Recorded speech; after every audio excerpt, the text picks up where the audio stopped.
before docking today. And this is a great view, sort of overlooking all of the different modules as part of the International Space Station.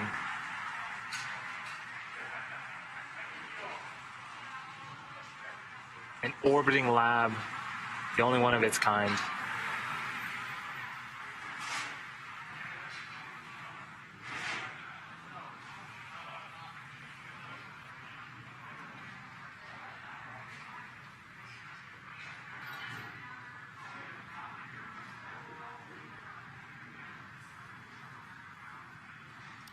We're getting a view now from a camera on the port truss segment of the station. You're seeing the Japanese robotic arm in the center of your screen and the Japanese logistics module on the right side of your screen. That houses some of the experiments conducted aboard the station on the Japanese side.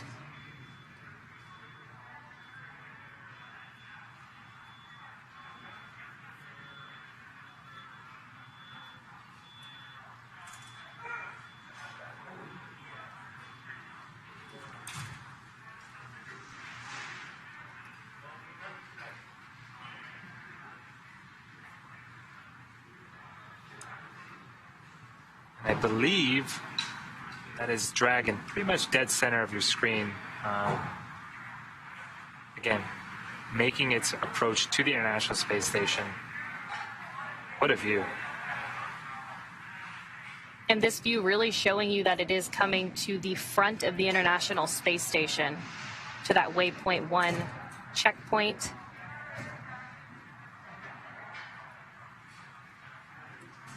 Dragon and the International Space Station still over the Pacific Ocean.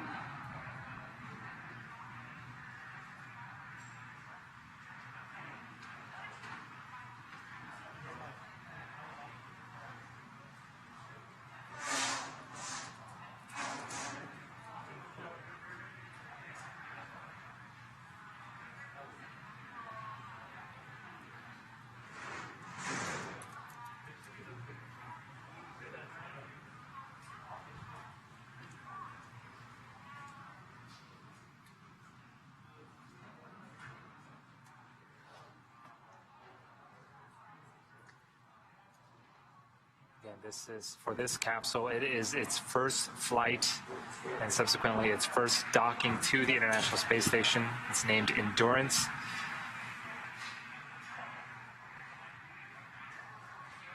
We're about 7 minutes away from reaching waypoint 1.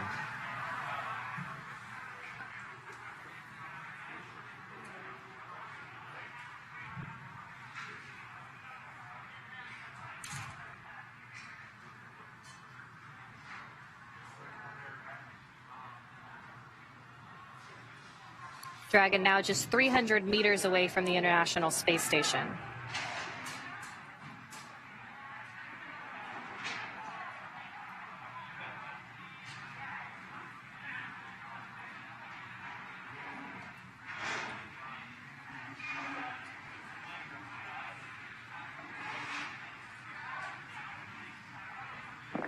And Dragon SpaceX on the big loop. Expect reconfiguration of the C2V2 return link shortly.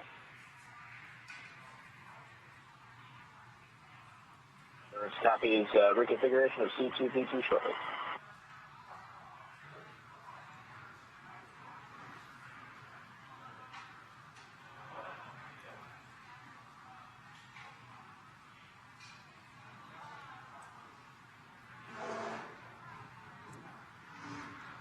So a couple of things are going to happen as we reach waypoint 1. The sensors on Dragon will work to get basically a lock on the forward docking port that it's targeting. Once it has a lock, it will automatically deploy those soft capture ring. And again, that ring is composed of a ring and 3 pedals that will help with soft capture. And what that means is initial contact with the International Space Station. It sort of inserts itself into the docking port and is effectively locked into place. So that way the 12 hard capture hooks can do their job and sort of seal and tighten that docking. And C2V2 that you heard a little while ago, that's the common communications for visiting vehicles. There is a link between the International Space Station and Cargo Dragon, or Crew Dragon, providing data and telemetry. A lot of that telemetry is what Mark Vande Hei will be using to monitor the approach from inside of the International Space Station.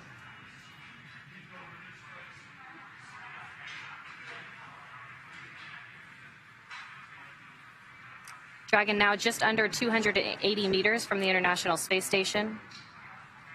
Coming up on waypoint 1 at 220 meters right in front of the station.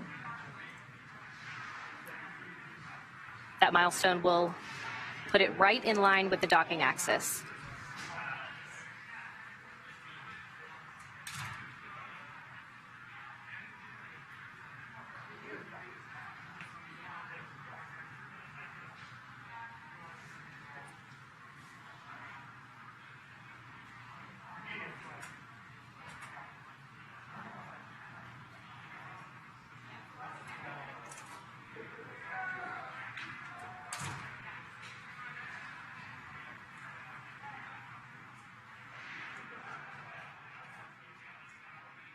Once Dragon reaches that docking axis, it has about 20 hours of power, so it could actually hold there for quite some time and could reattempt to dock if necessary, but everything is proceeding well and on track for docking today.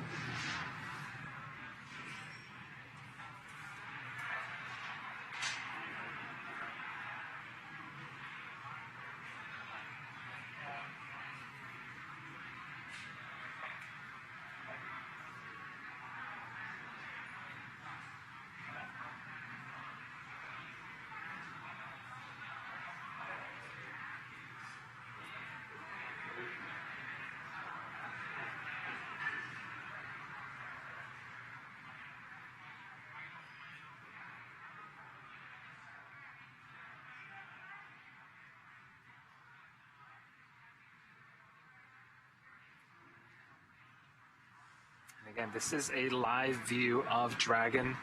The darkness of space and the position of Dragon right now, it almost makes it look like it's a loading screen. This is live. The Dragon is approaching the International Space Station. You can see that its navigation lights are blinking, and it's making its way to waypoint 1. Again, just under 2 minutes to reach that milestone.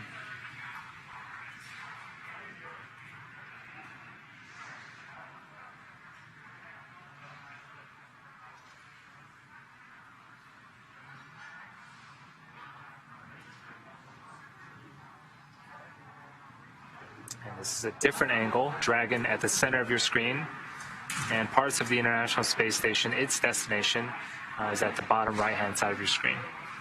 Yeah, that's right. This is a view from the camera on the port truss segment of the station. You can see that Japanese robotic arm. Dragon SpaceX on the big loop. Approach 1 and soft capture ring extension will begin shortly. Dragon will continue its approach to waypoint 2. The big loop and birds copies. We'll continue to waypoint 2 and expecting soft capture ring extension once we transition to approach.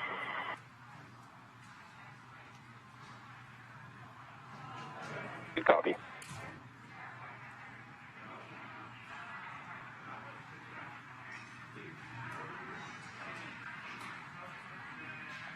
All right, so we just heard that they will proceed past waypoint 1 onto waypoint 2. Waypoint 1 being 220 meters in front of the station, again in line with the docking axis. When it starts to move in, it'll pass the keep out sphere, which is that imaginary line that extends 180 meters directly in front of the station. When that happens, there's a new set of flight rules that come into play when Dragon makes its way into the keep out sphere. Mark Vande Hei, who's monitoring from the station side, if he sees any issues on his end, he would have the ability to command an abort from the station side, but of course an abort can be issued from inside Dragon or from the ground. Yeah, the journey from waypoint 0 to waypoint 1, which the Dragon vehicle just passed, took about 20 minutes. From waypoint 1 to waypoint 2, it's going to take about 14 minutes. Again, Courtney, we are hearing great news. You had mentioned that Dragon has enough power to really stay on orbit for about 20 hours, but we are not needing any of these hold positions at either of the waypoints so far, and so we're just kind of cruising on through, and Dragon continues to make a great nominal approach towards the International Space Station.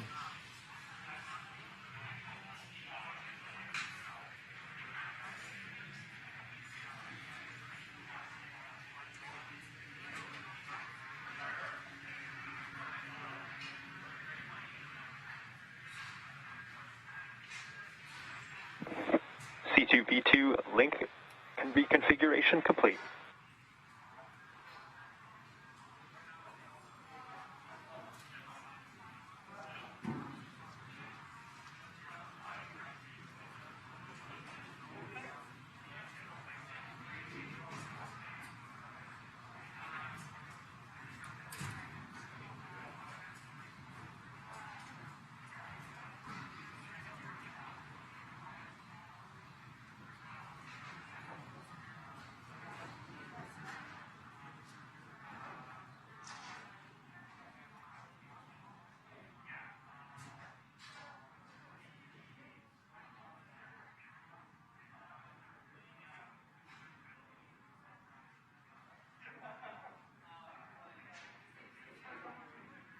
And we're hearing that the soft capture ring deploy is in progress.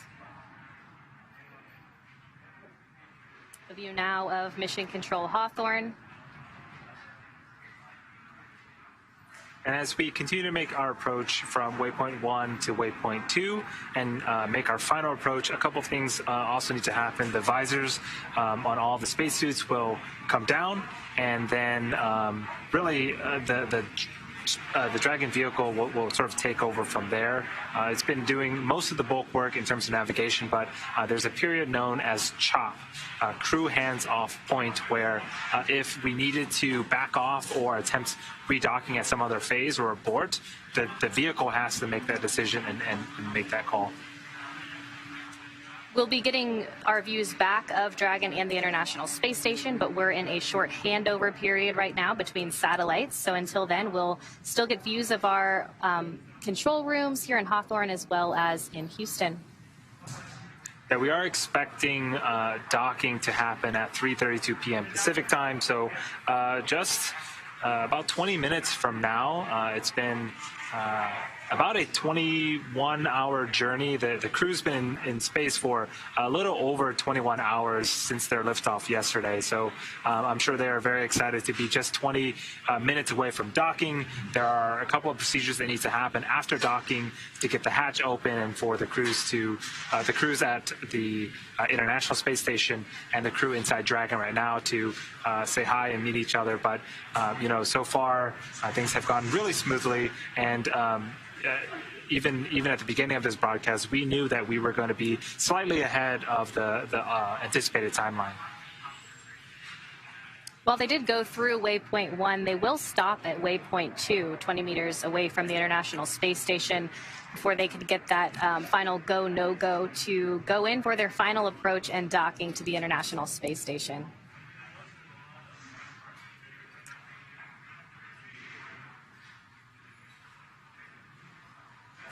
So again, we are going from waypoint 1 to waypoint 2. There is the keep out sphere on screen right now. This is an imaginary sphere. It's 200 meters in radius, and what the sphere means is if Dragon were to somehow lose control of its thrusters, it would be at least 4 orbits or 6 hours until it goes inside that keep out sphere. And so we do checks along the way, not just at the keep out sphere, but there's a larger approach ellipsoid that measures 4 kilometers by 2 by 2 that also needed a pull to make sure that things were safe for approach.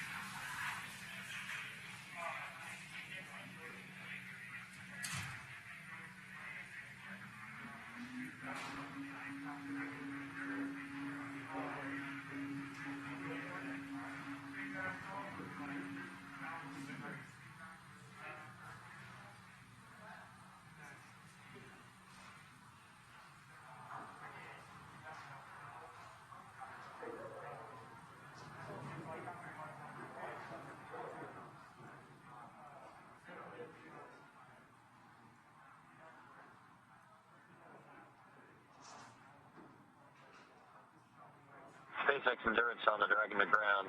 We believe you called. And to disregard, Tom, jump the gun a little bit on the soft capture ring extension.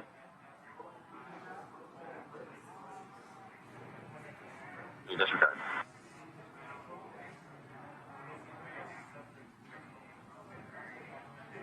So again, the soft capture ring extension is underway. We are expecting to hear the call out that it is basically fully deployed. This is what will first make contact with the International Space Station here in about 17 minutes. And Dragon is actually now inside of the keep out sphere. They're about 120 meters away from the International Space Station.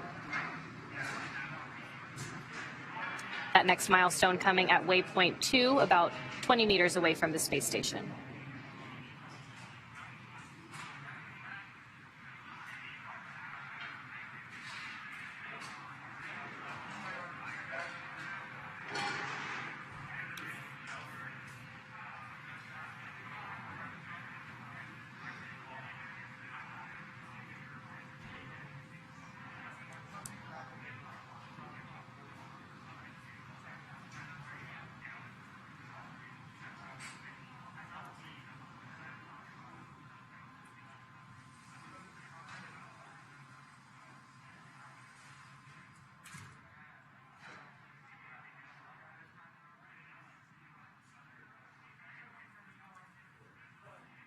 And Dragon is going to soon be crossing that 100-meter threshold from the International Space Station. We started off with just a blurry dot of Dragon a few hours ago, and now we're getting some really... On the big loop, soft capture ring extension complete.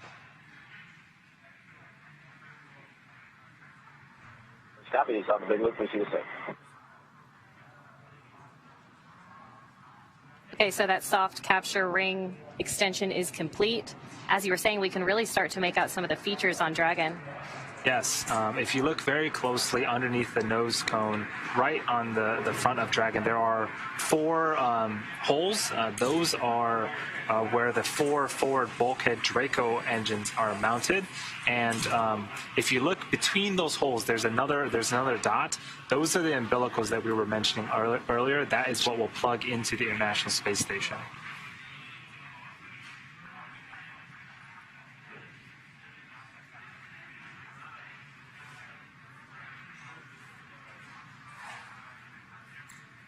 At this point, Dragon is pretty much locked onto the docking target of the International Space Station with LiDAR and some of its other sensors. So again, it knows where it's at in space, it knows where the International Space Station is at, and the crew inside, we saw them navigating through their screens and getting some great information, but they really can just sit back and relax. The Dragon is really navigating pretty much everything at this point and can really dock by itself. Station, it's Houston on the big loop. You can monitor approach per step 1 of 1.104, Crew Dragon approach and retreat monitoring. Let us know when your review is complete and you're ready for docking. Review is complete, ready for docking. Copy all, thanks.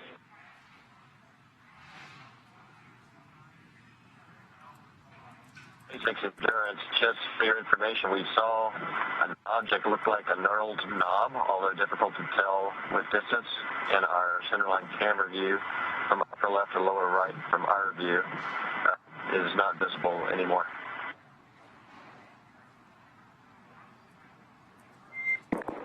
And copy that, Tom. You saw a gnarled knob in your centerline view going from the upper left to the lower right. Is that a good readback?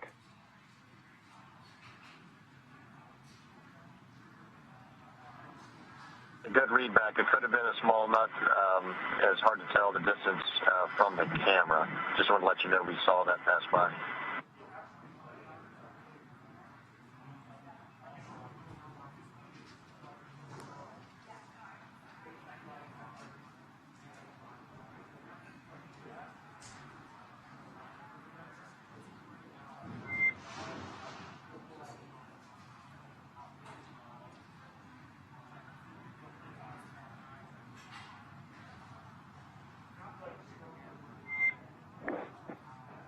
And SpaceX copies all. We are not concerned with continuing our approach here, and I will give you some calls up on the big loop shortly.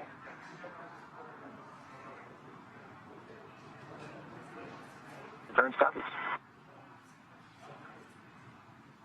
SpaceX Endurance on the big loop. Crew visors are down, and looks like a good alignment. You've got our stamp of approval to continue.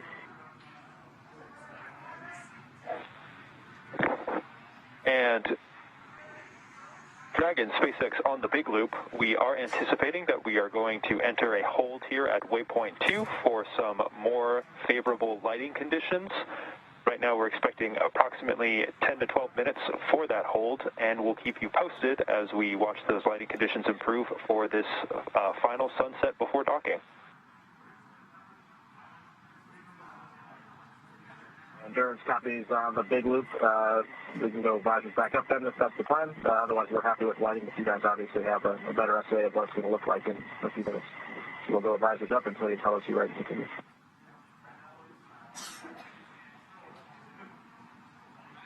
And we concur with that. You do not need to have your visors down until we have entered the approach to prep when we are leaving waypoint 2.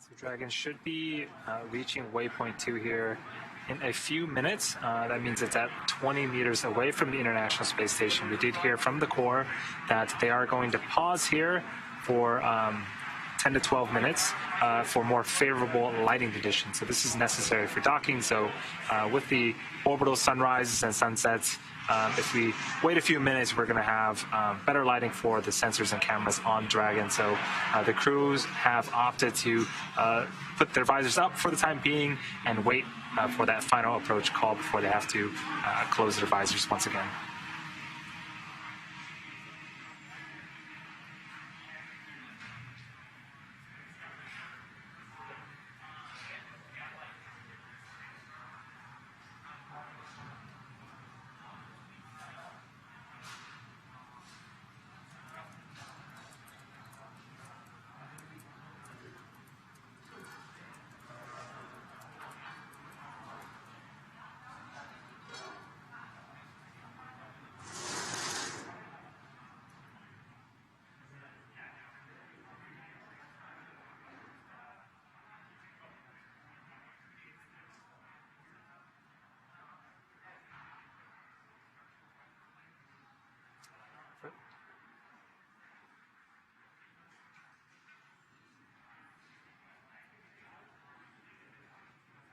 All right, and we have confirmation that Dragon has arrived. On the big loop for approach.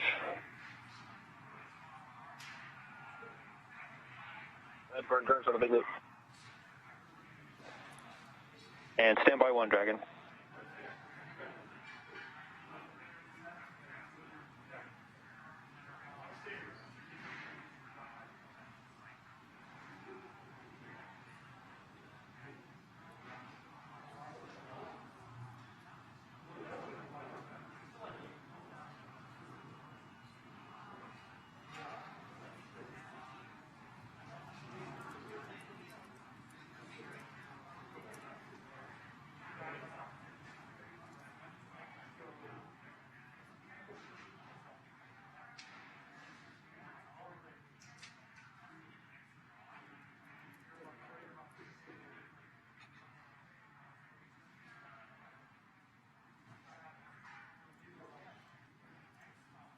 As I was saying, we have confirmation that Dragon has arrived at waypoint 2, 20 meters away from the International Space Station. They'll hold here and conduct a final go, no-go poll before final approach. You can see on screen that Dragon is pretty much parked right outside the front door of the International Space Station. Again, we are waiting for more favorable lighting conditions for that final approach.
This is a great view here of Dragon and looking at what's underneath the nose cone.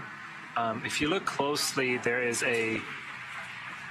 Dragon SpaceX on Dragon to ground, no response required. We're just talking out here on the ground about the FOD that you called down about before we give our go for the approach.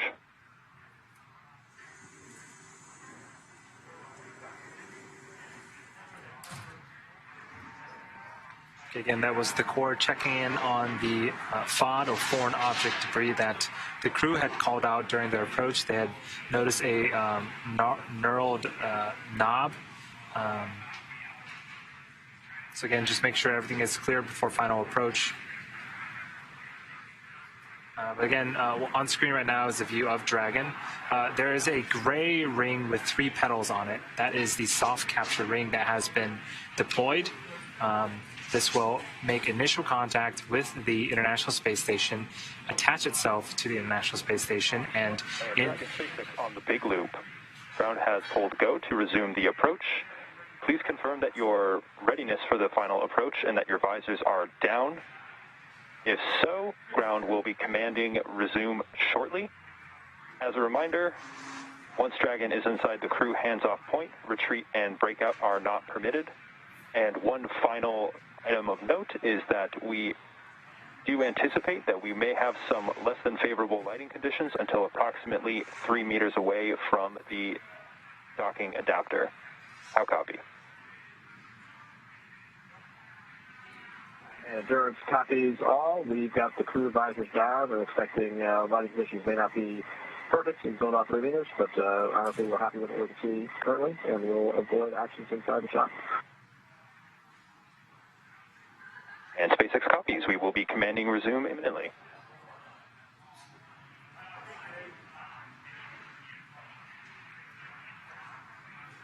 so it does look like we are going to resume approach for final docking. The crew's visors are now closed. And it does look like at about 3 meters, they are going to get a bit more favorable lighting conditions, which is great news. And CHOP, as you heard, that crew hands-off point, meaning if there were an abort scenario, it would need to be done autonomously by Dragon. Yeah, as I was mentioning earlier, that soft capture ring makes initial contact. Once it does make initial contact, it effectively pulls the Dragon into place for the hard capture hooks to drive into place. There are 12 of them in total, and they are actually faceted around in a circle a little bit wider than the soft capture rings that we just saw on screen, but those 12 hooks will effectively keep Dragon in place. Station. Affirm. Station Houston on the big loop. You can commence monitoring steps 2 and 3 in 1.104. Thanks.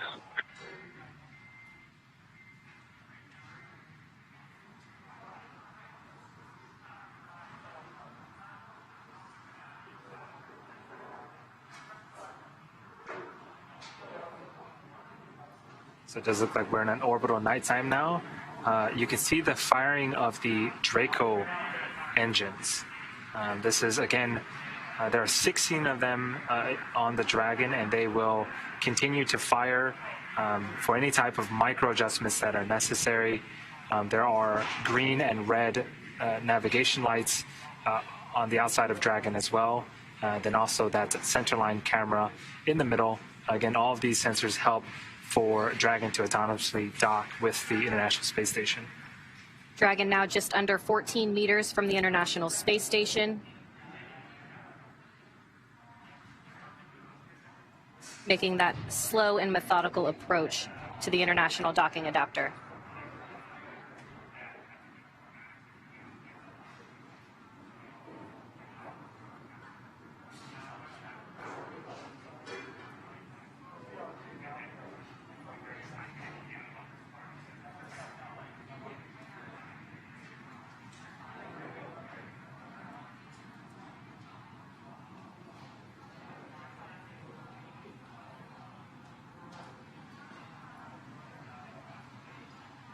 Meters. Copy 10.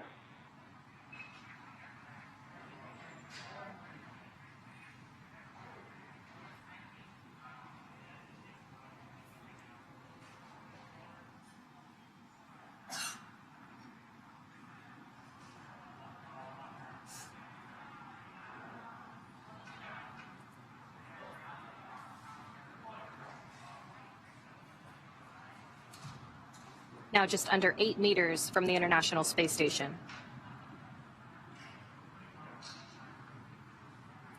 This is what Dragon is seeing. What you're seeing on screen is the International Space Station and the forward Node 2 port. You can see there are a bunch of lines around that frontmost ring. That is where the hard capture hooks will drive into place. And right in the center of that is the docking target. Copy 5.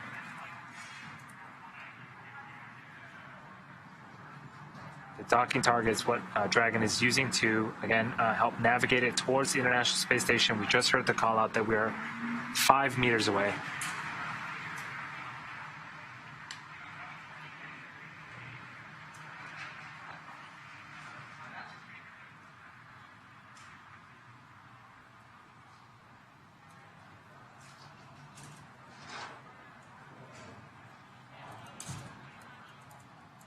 Meters. Copy, chop.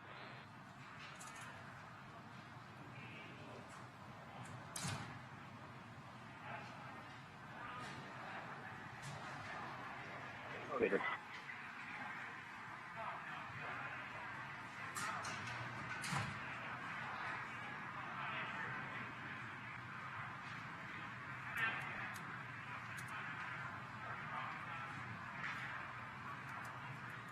Soft capture confirmed.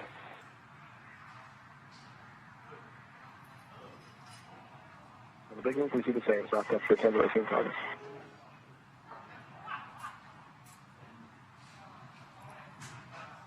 And contact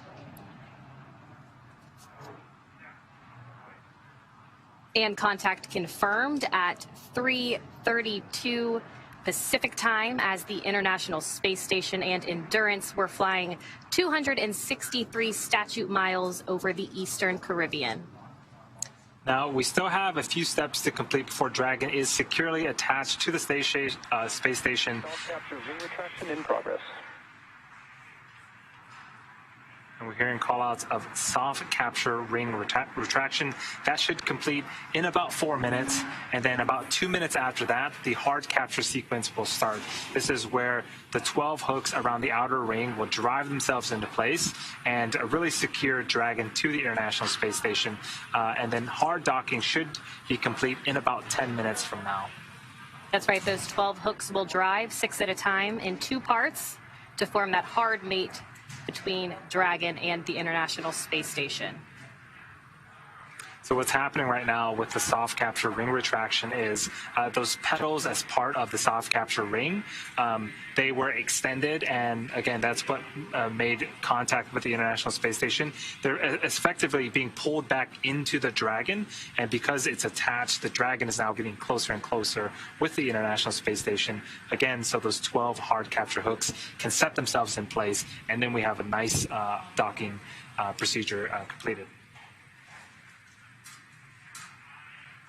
It does look like we're over a handover period. We can't bring you guys the views, the amazing views of Dragon and the International Space Station at this time, but trust me, we're going to get them back very soon. For now, this is a view of Mission Control in Hawthorne.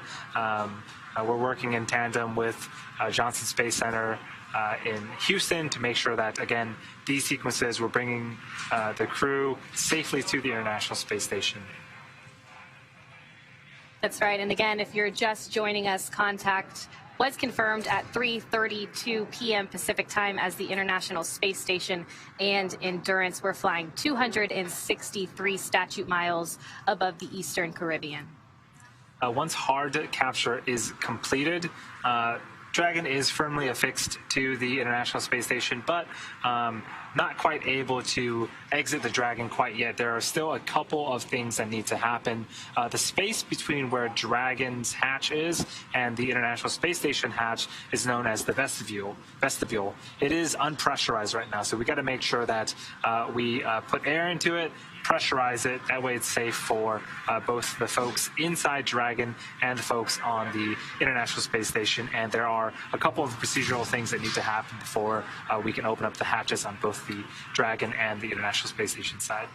That's right. So right now we have what's called a soft capture. Again, we won't have hard capture until those 12 hooks are fully driven in those two parts. 6 will drive at a time. I'm sure that the crew is super eager to get out of Dragon and enjoy the International Space Station and start their work. They've been in space for about 21 and a half hours. So they separated from Falcon 9 yesterday night, but have been in orbit and going through a number of phasing burns to make sure that they can rendezvous safely with the International Space Station. The folks in the International Space Station themselves. Complete. Docking sequence is holding for MCS reconfiguration.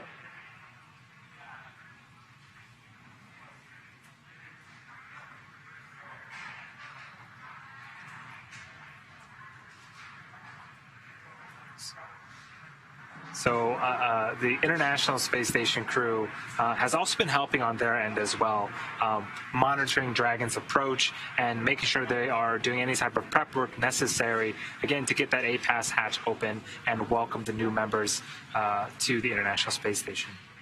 So now that the ring retraction is complete, they will begin driving those hooks. Again, those are 12 hooks that will drive in 2 parts, 6 at a time, to form that hard mate between Dragon and the International Space Station.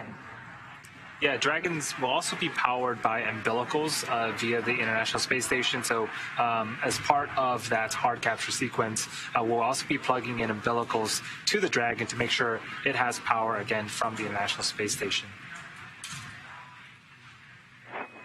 Station 9 Endurance, Houston on the big loop. MCS is configured. We're proceeding with hook driving. Mission copies. Okay, so proceeding with hook driving now. Again, 12 hooks, 6 will drive, and then the second 6 will drive, and we will officially have a hard mate between Endurance and the International Space Station. Yeah, this procedure takes about 4 minutes. And so it's underway right now. We just heard the call, which is super exciting. And then from there, we'll have to move on to pressurization of the vestibule and then opening of the hatches, and then we'll get a welcome ceremony. And so I'm sure there'll be lots of smiles and hugs as the crew enters the International Space Station, and 3 of them for the first time. So we have 3 folks that, again, have flown for the first time today, and this is their first time in space. And of course, they still have those suits on right now, but they'll be able to take those off before they float through the hatch to say hello to their crew members and get welcomed aboard their home for the next 6 months. Yeah, it's been super smooth. We really have beat the timeline in a sense. The crew woke up a little early, and we didn't really have any holds at almost any of the waypoints, and so we went from the approach initiation burn to waypoint 0, from waypoint 0 straight to waypoint 1, from waypoint 1 straight to waypoint 2. Had a small hold at waypoint 2 to make sure that we had favorable lighting conditions for that soft capture, but all in all, it's been really great and really smooth operations as part of this mission. Again, we're standing by as that hard capture sequence is underway. The first set of those hooks are driving right now. Again, that's 6 of the 12 hooks.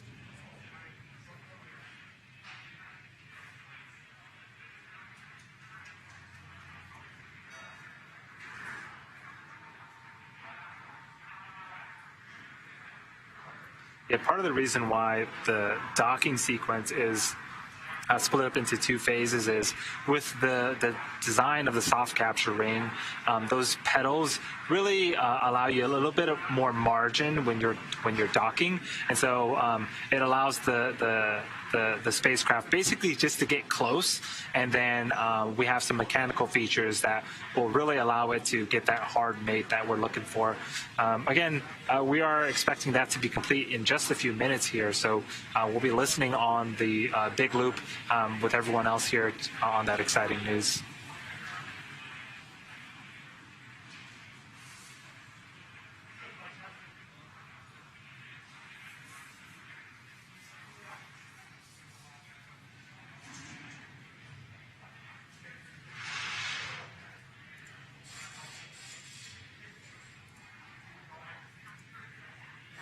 Okay, the first set of 6 hooks have driven.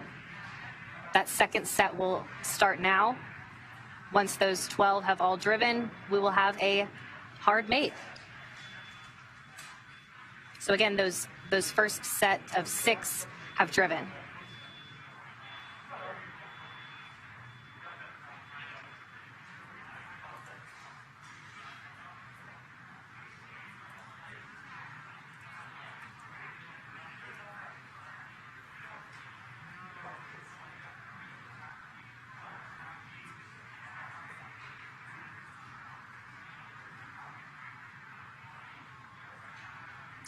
And this is a great view. This is a live view inside the Dragon that is has been soft captured and about halfway through its hard capture sequences.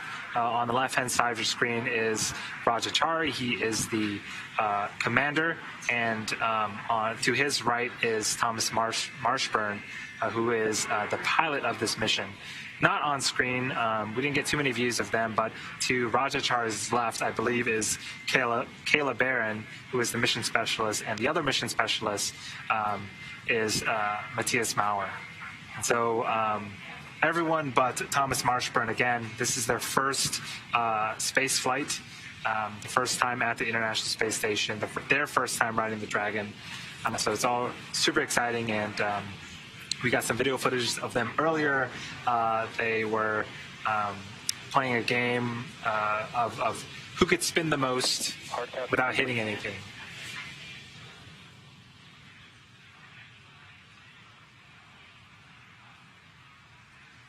Endurance on the big loop copy. It's hard capture complete. Crew visors are up, and we see soft capture still in fires.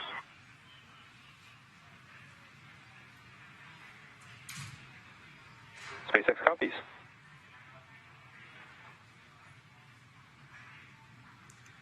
All right, and we have confirmation that that hard capture is complete. Crew Dragon Endurance officially made it to the International Space Station. So now that Dragon has completed the docking sequence, the spacecraft must undergo a handful of checks before we are able to open the hatch. The crew on board Dragon will now get a chance to get out of their suits before moving on to hatch operations. Yeah, that's right. And things will be picking up inside the station, too, as NASA's Mark Vande Hei gets the hatch on the station side ready to be opened and starts pressurizing that area known as the vestibule between the Dragon and station hatches. So for now, let's go to Sandra Jones for a refresher on what's ahead now that Dragon is officially docked.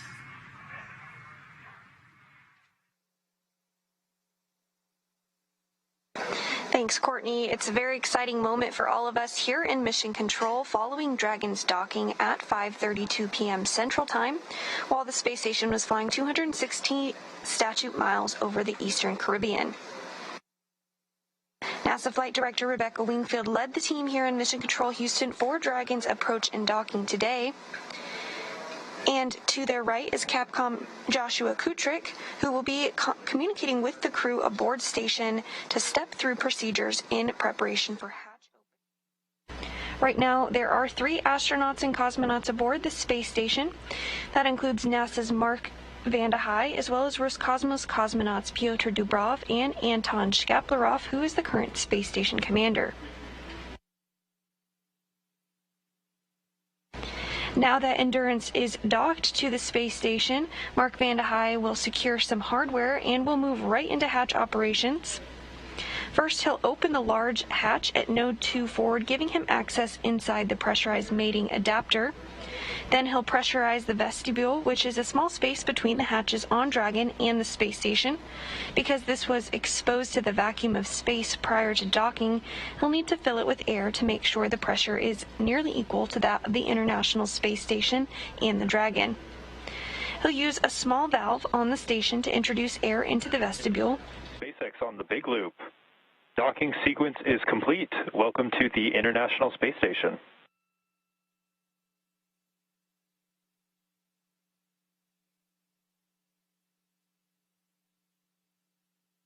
Endurance copies and docking complete, and happy to be here at the ISS.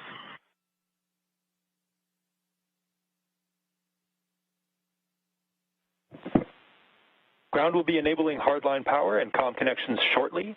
You have a go to doff your suits per procedure 4.012. We will take the cameras external shortly. We've got to go to start suit doffing for 4.012, and you're taking the cameras external.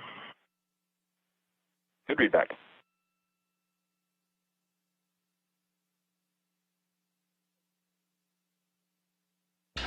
And you could see that excitement by the crew inside Endurance as they are officially welcomed to their home in space for the next 6 months. Shortly, they will doff or take off their spacesuits in preparation for hatch open.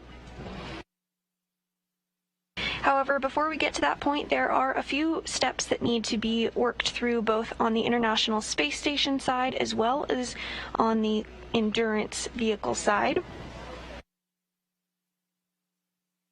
Inside Space Station, on Dragon to ground, the cameras are external.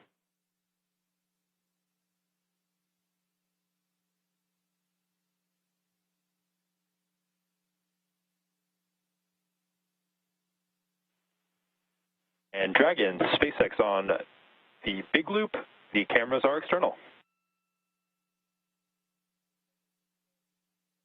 Endurance copies, cameras external.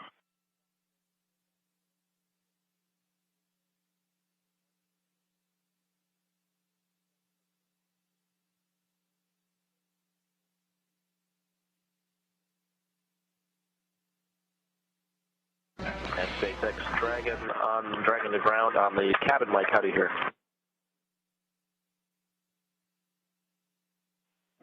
And Dragon, we have you good for the cabin mic comm check. And do you want to leave the cabin audio set to listen to both SpaceX and Big Loop?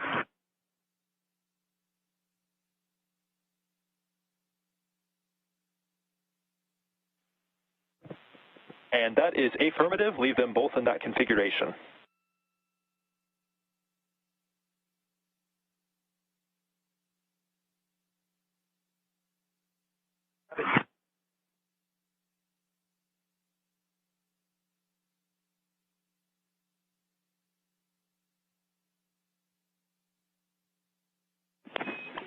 And station, it's Houston on the big loop for Mark. We're ready. You're go. Go for the ingress procedure part 1. That's going to be your steps 1 and 2 and 2.102 Dragon arrival. All right, picking up in step 1.2. Thanks. Affirmative.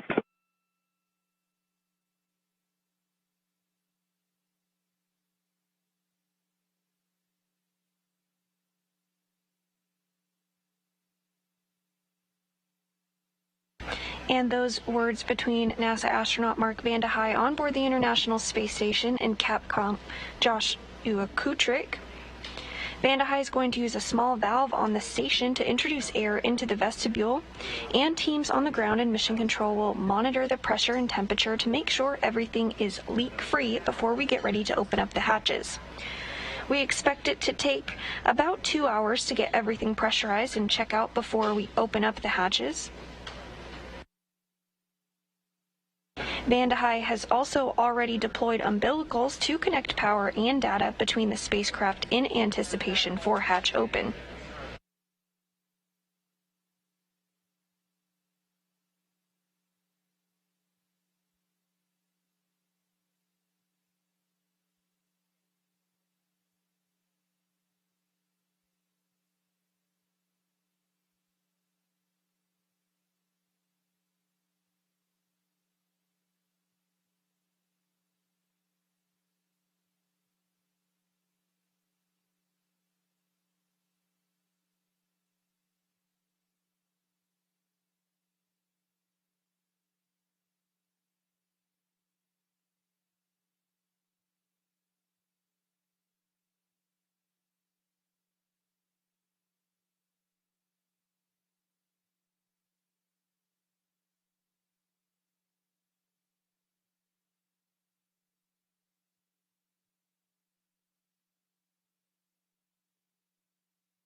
That view that you see on the center of your screen here in Mission Control Houston is on the International Space Station side. In a short time, we'll see that hatch open up, and we'll see the crew of Crew-3 float through. However, there are some procedures that need to be stepped through before we get to that point.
And if you're just joining us, the Crew-3 astronauts have successfully docked to the International Space Station after launching at 8:03 p.m. Central Time yesterday from Launch Pad 39A at NASA's Kennedy Space Center in Florida. The crew of Chari, Kayla Barron, Thomas Marshburn, and European Space Agency astronaut Matthias Maurer docked to the orbital outpost today at 5:32 p.m. Central Time. We're tracking a hatch opening to begin shortly after 7 p.m. Central Time, with a welcoming ceremony approximately 35 minutes after.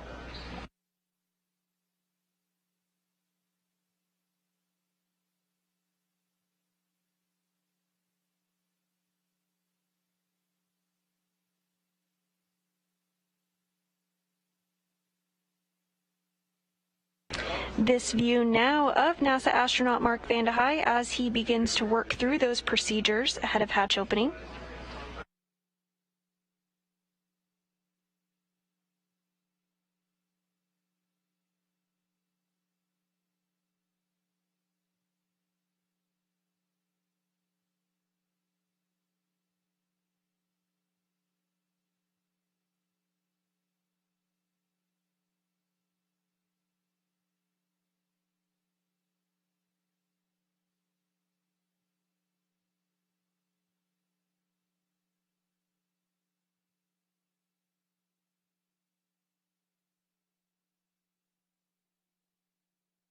And we did just see NASA astronaut Mark Vande Hei open the Node 2 forward hatch.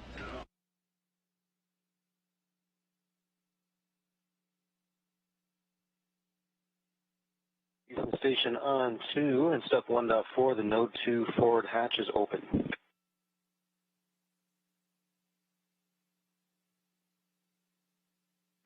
We copy Node 2 forward hatch open, and mark your go to continue. Go to continue with step 2, and your go at 2.2 is good. Fantastic, thanks.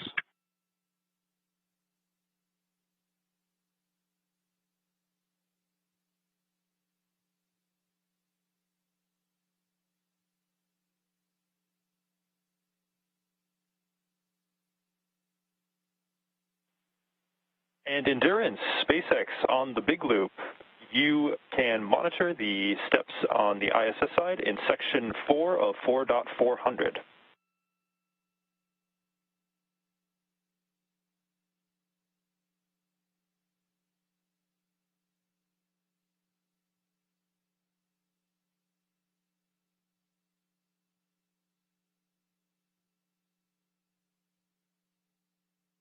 You cut out halfway through the transition. You wanted some on or something?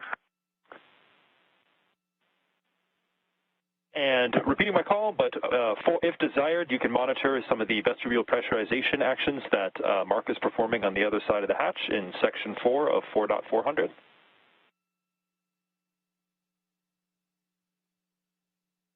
We will follow along with 4.400, section 4.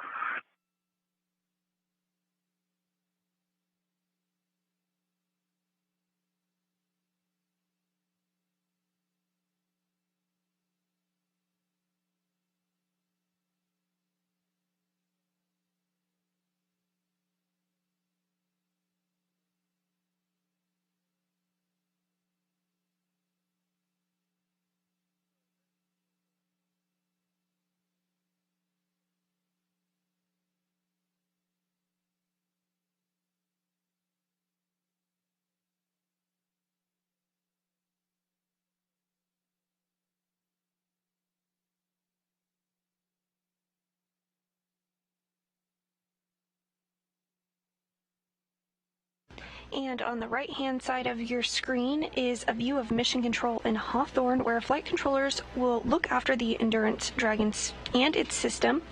Dragon will be configured for a long-duration stay aboard the space station now that it has successfully docked, eventually being configured for a quiescent mode, and will remain there for 6 months.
Houston Station on 2 and step 2.4, the time is 11:58.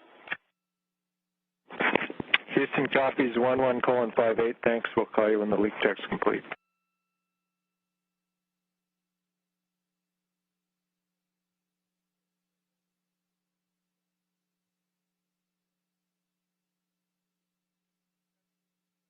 Vanda High has successfully opened up the large hatch at node 2 forward, giving him access inside the pressurized mating adapter, which you see on the right-hand side of your screen there.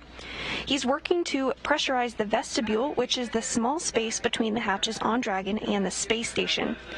Because this was exposed to the vacuum of space prior to docking, he'll need to fill it with air to make sure the pressure is nearly equal to that of the International Space Station and the Dragon.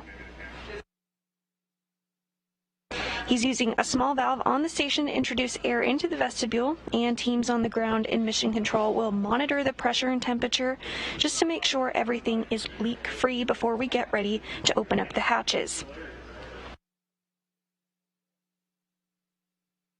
We'll likely hear some of those calls from the ground to the space station as vestibule repress continues.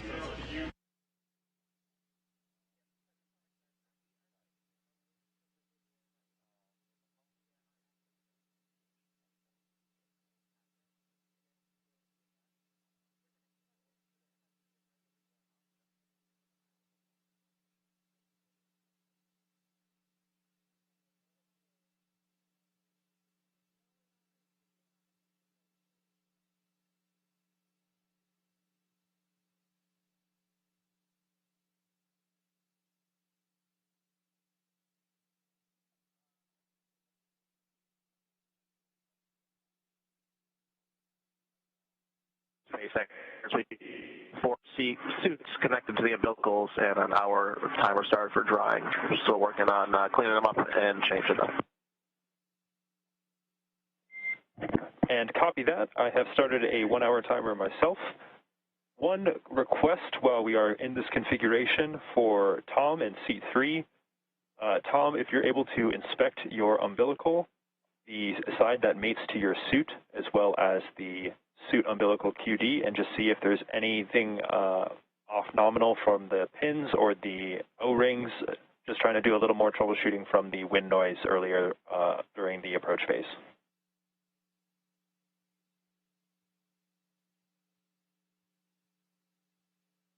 Copy on Dragon to ground. We'll take a look at both sides of the connector. Copy. Thanks, Roger.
Vanda High has completed thermal equalization on the vestibule between Dragon and station, and the vestibule pressure was brought up to 5 pounds per square inch, where a leak check is currently being performed.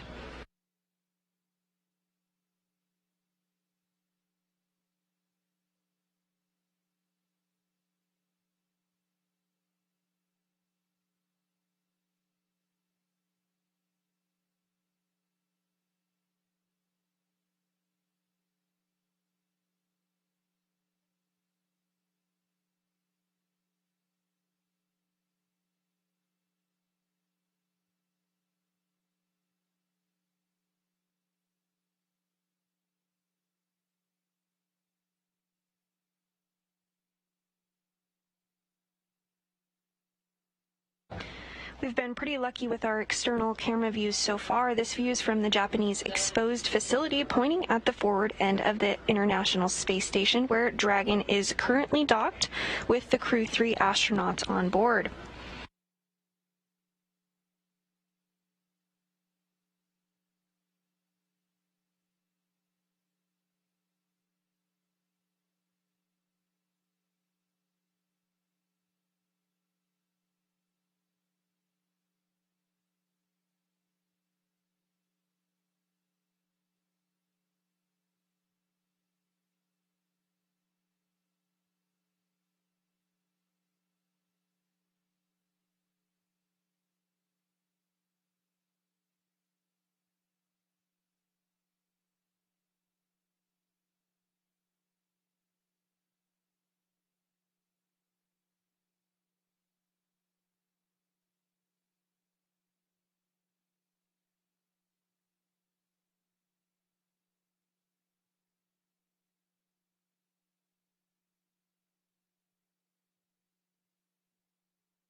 SpaceX Endurance on the Dragon and ground. We've inspected both the side and the suit side, and also the other ports as well. Every O-ring is intact. There are no cuts. There's no FOD, and the electrical pins as well. We don't see any damage to those. And so to describe a little bit better what I at the time was that when I leaned forward when we were having the wind problem, I felt the wind sound cut out. So I pressed down on the umbilical mate on my right thigh, and that went away. I did not feel a click or any change, however, but it did go away at that moment. Okay, copy, Tom. So you inspected all the umbilicals, pins, and O-rings and identified nothing off nominal. And from the event itself, when it did occur, when you leaned forward to press your umbilical to your suit QD, that's when the noise went away. And then when you got back, it did not, the noise was confirmed to go away. Is that a good readback?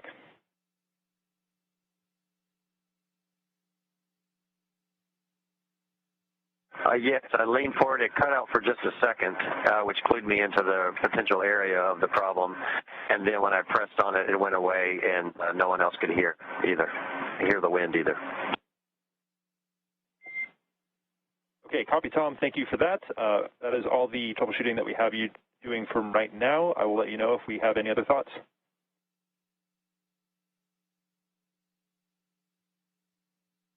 We copy. Thanks. And Dragon, for awareness, since the suits are drying, you do have a go for sections 1 through 3 of 4.400. I do have a request that while performing that inventory in section 3, provide as many details about the remaining water bottles and meals in each bag at your discretion, but just want to make sure I have a really good count of that before we have you guys hop out on station.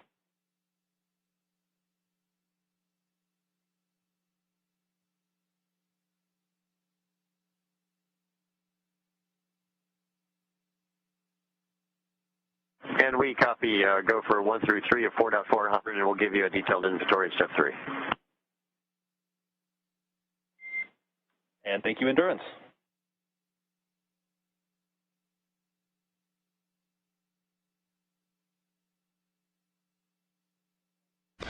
And with that call, we may be getting some views back inside the Crew Dragon Endurance as the crew has removed their spacesuits following docking and has them in a drying configuration as they await to come aboard the space station.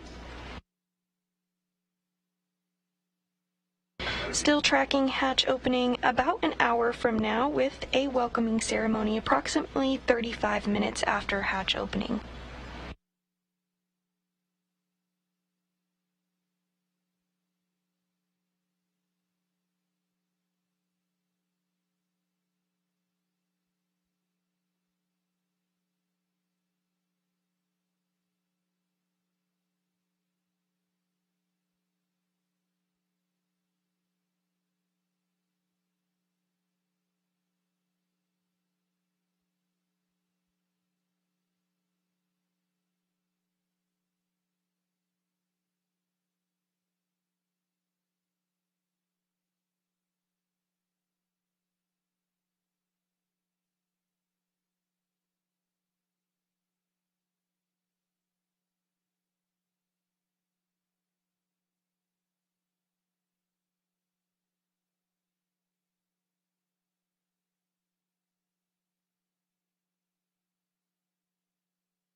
We just had a great shot of NASA astronaut Mark Vande Hei as he continues to step through procedures ahead of hatch opening.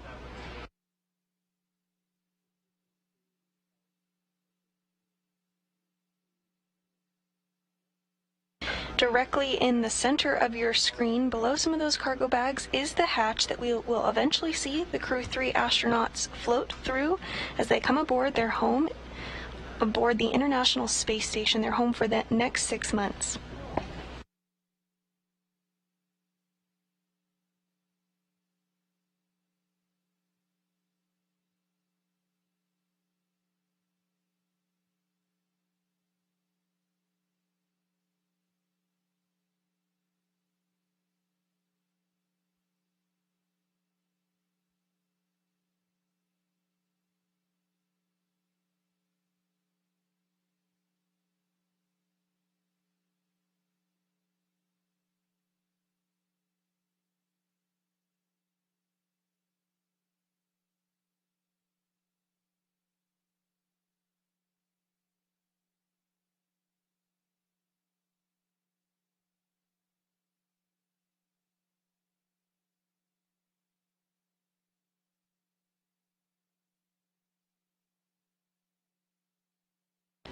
Work continues to pressurize the vestibule, which is the small space between the hatches on the Dragon and space station.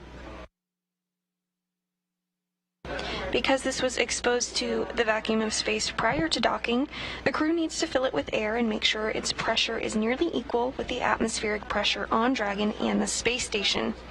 Vande Hei is using a small valve on the station's hatch to slowly introduce air into the station's vestibule. And on the ground, flight controllers here in Houston are monitoring and verifying the pressure readings to make sure everything is leak-free before we get ready to open up the hatches.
Following vestibule pressurization, leak checks will be performed, and if all checks out smoothly, Vande Hei will be given a go to open up the station side hatch, the APAS hatch. Once that's open, he'll be able to see the crew inside Endurance, and there's a small window on Dragon where he'll be able to see them from. His main job then will be to configure the station side hatch, which is currently configured with a docking target, which is essentially a small rod with an X on the end that provided guidance for the Dragon during its approach to dock with station. He'll remove that target and provide some padding to allow safe entry for the Crew-3 astronauts into the International Space Station.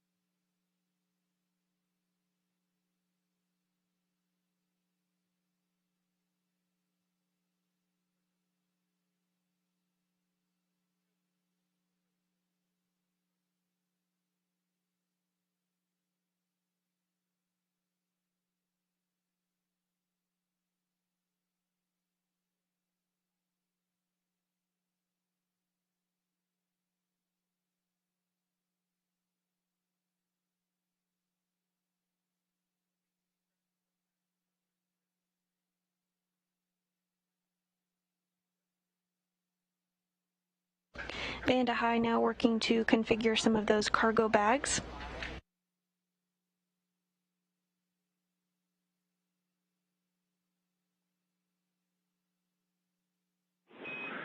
And Endurance End Station, Houston, on the big loop. No reply needed, but just be advised that we're configuring hardline, so we'll be down big loop audio just for a few minutes here as we get hardline in place.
Work continuing in anticipation of hatch opening. It looks like NASA astronaut Mark Vande Hei was configuring some lights in anticipation of a welcoming ceremony that we'll have once the Crew-3 astronauts come aboard the station.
If you're just tuning in with us this afternoon, the Crew-3 astronauts have successfully docked to the space station after launching yesterday at 8:03 p.m. Central Time from Launch Pad 39A at Kennedy's Space Center in Florida. The crew of Chari, Kayla Barron, Thomas Marshburn, and European Space Agency astronaut Matthias Maurer are docked to the orbital outpost, which happened a short time ago at 5:32 p.m. Central Time. Inside the space station, NASA astronaut Mark Vande Hei is making incremental steps toward hatch opening, now slated for a little under an hour from now.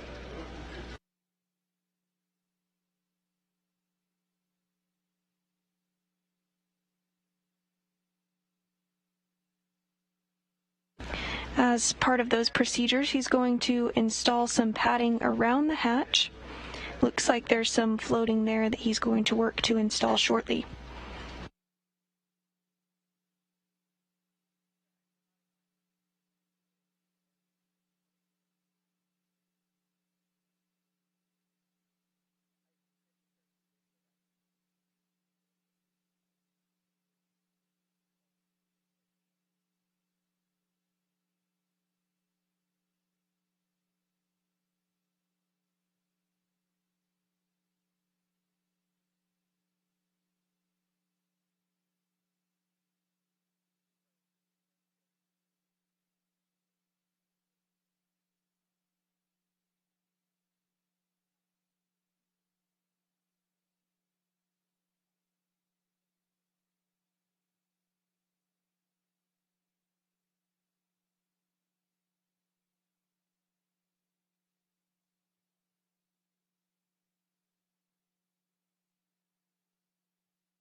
Endurance and station, Houston on the big loop. We've reconfigured for hardline audio, requesting a comm check. Let's go with Endurance for a study here.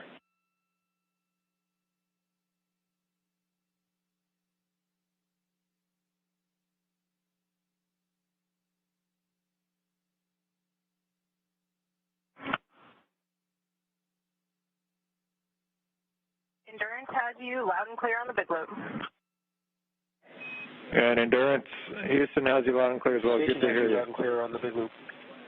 Station, we hear you loud and clear. Everyone's 5x5 on the hardline big loop. Thanks. And SpaceX has station and Endurance 5x5 on the big loop.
Work continues to pressurize the vestibule, which is currently at vacuum. It was exposed to the vacuum of space and needs to be repressurized before the crew aboard Endurance can float through the hatch.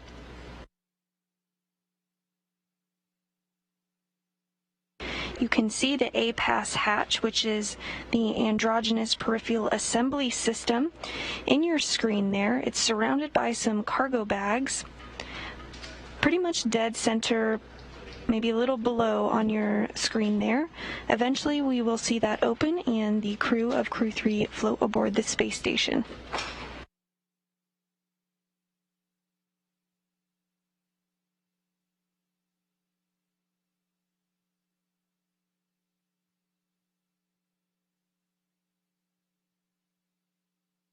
There's also a hatch on the Dragon itself, which will be opened.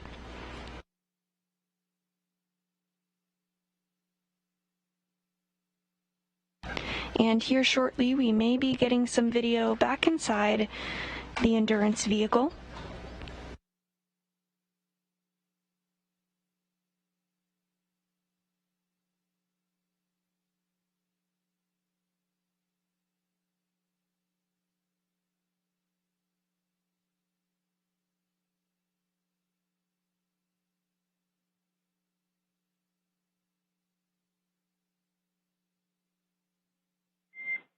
Dragon, SpaceX on Dragon to ground. Permission to come back on board with cameras when able.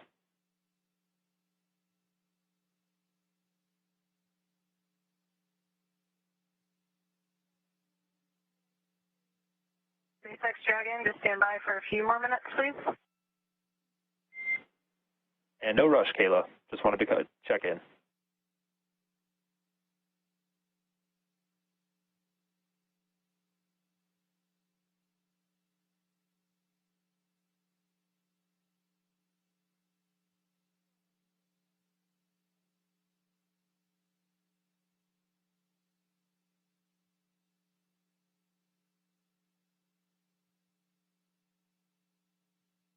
Throughout our coverage, we'll be taking your questions live and answering them on air. If you have a question for us, use the hashtag AskNASA to submit it.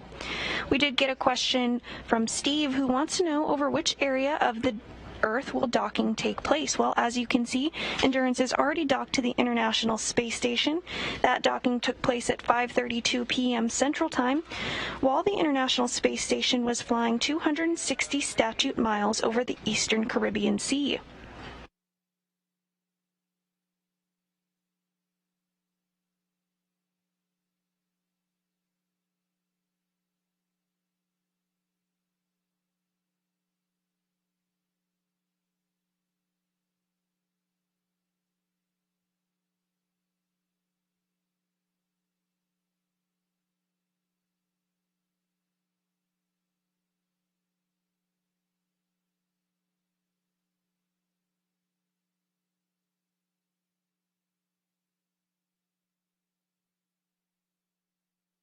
And if you're wondering where the International Space Station is currently flying, it is flying off the southern tip of Australia, 269 statute miles high at a velocity of 17,500 miles per hour. That means the space station orbits the Earth every 90 minutes and sees a sunrise or a sunset every 45 minutes.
station, it's Houston on the big loop. We have a good leak check, and we're ready for you to pick up in Dragon Pressurization Ingress Part 2, your go at Step 3.1.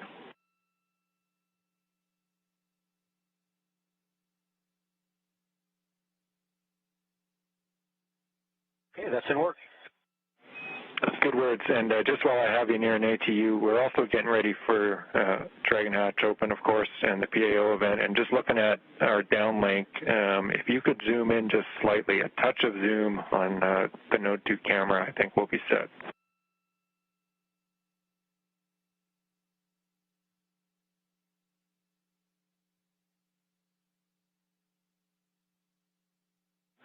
Taking a look.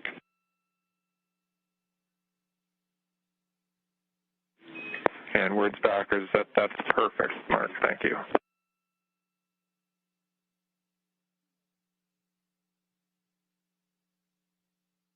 And with those words, we did just get confirmation that there was a good leak check.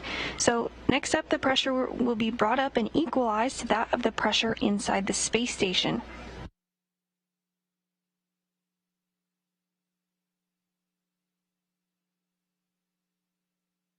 Additionally, we heard some words about some slight camera adjustments for an upcoming welcome ceremony that will have about 35 minutes after hatch opening.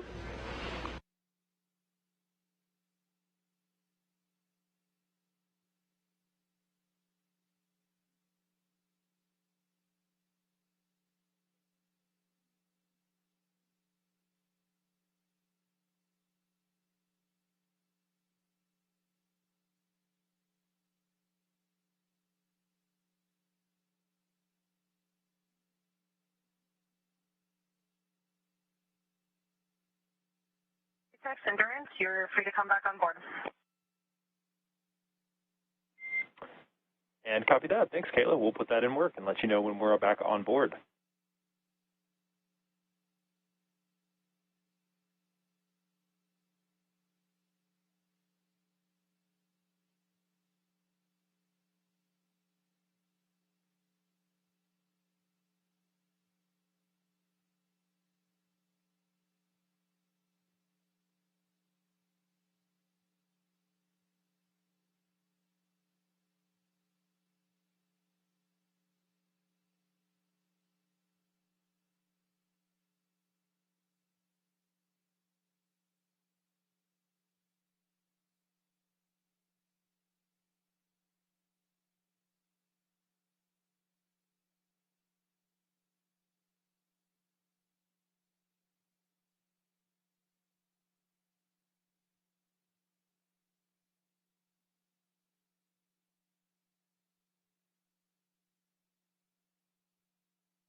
Again, NASA astronaut Mark Vande Hei has completed thermal equalization on the vestibule between Dragon and station. Following this, the vestibule's pressure was brought up to about 5 pounds per square inch where a leak check was performed. Everything checked out smoothly with that leak check, so the pressure is now being brought up to equalize it between that of the pressure inside the station. Once pressure is equalized and after a couple more checks, Vande Hei will be given a go to open up the station side hatch, the A-pass hatch. Once that's open, he'll be able to see the crew inside Endurance. His main job then will be to configure the station side hatch, which is currently configured with a docking target, which is just a small rod with an X on the end that provides guidance for the Dragon during its approach to dock with space station.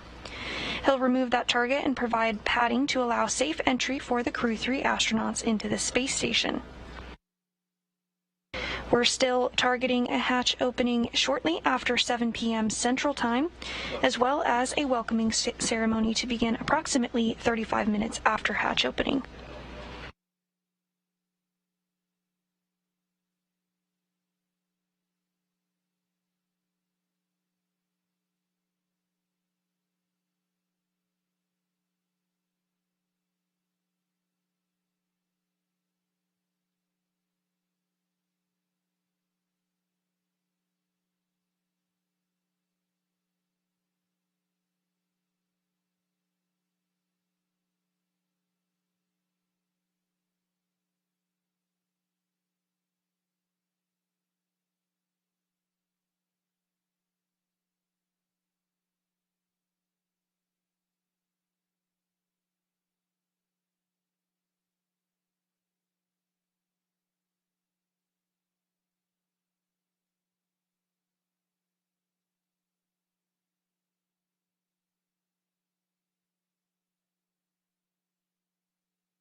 We're in a brief expected handover between our satellites, but we'll regain communications here shortly.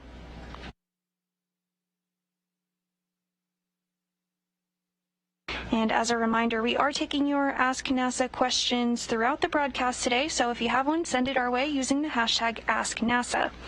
Our next question comes from Chari, who wants to know, do they get to watch any TV shows or movies on their downtime aboard the space station? This is a great question, Chari, and yes, indeed, the crew members do get to watch TV and movies. They can be sent up from teams on the ground. In fact, last night, NASA astronaut Mark Vande Hei stayed up a little bit past his bedtime so that he could watch his crewmates launch to the space station. So if you watched our broadcast last night, you were watching it alongside an astronaut. Now those crew members have successfully arrived to the International Space Station, and we're looking forward to hatch open in less than an hour from now.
And Dragon, no response required, but cameras are internal.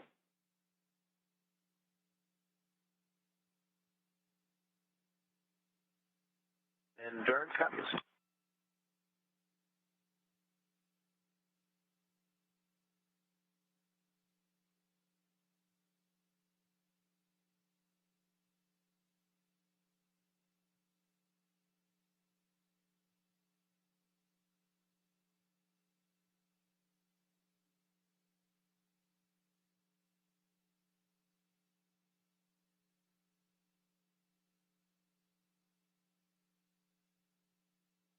Again, with that call, we may be getting some internal views inside Endurance here shortly. The crew has doffed or taken off their spacesuits as they are no longer needed for this portion since they've arrived to the International Space Station.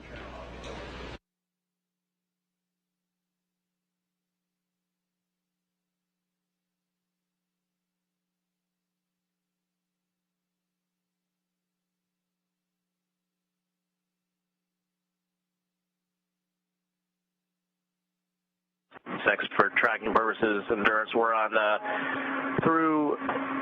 partway through section 5 of 4.012 for the doffing, and then in 4.400 we're working on section 3 now.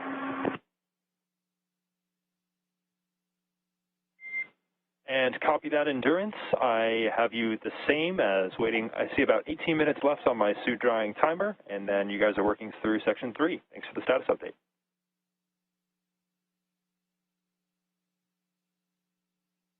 to confirm for 3.2, you want to take out all the bottles and everything like that, consolidate everything. But when it talks about the packing plan, then 3.1, you're still talking about the ascent plan, right? Affirmative. That is the ascent packing plan on your tablets.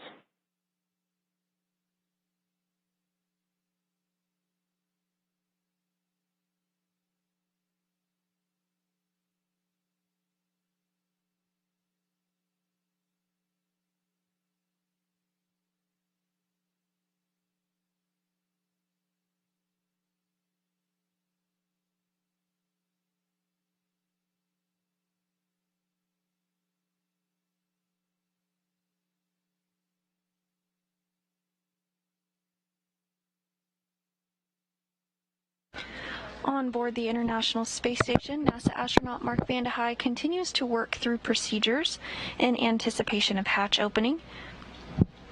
He's configuring cargo bags in order to be able to open that hatch here shortly.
If you're just joining us this evening, the Crew-3 astronauts have successfully docked to the International Space Station after launching at 8:03 p.m. Central Time yesterday from Launch Pad 39A at NASA's Kennedy Space Center in Florida. The crew of Chari, Kayla Barron, Thomas Marshburn, and European Space Agency astronaut Matthias Maurer docked to the orbital outpost at 5:32 p.m. Central Time this evening. Inside the International Space Station, NASA... The APAS hatch is open and there was no condensate seen. We copy, hatch open, no condensation, thanks.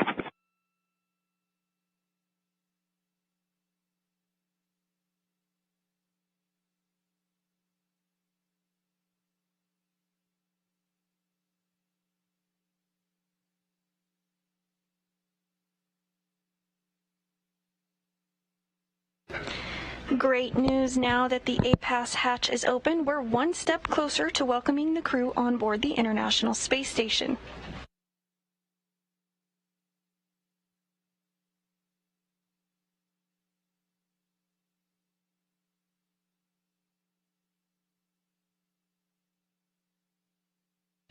NASA astronaut Mark Vande Hei should now be able to see his new crewmates aboard the SpaceX Endurance vehicle.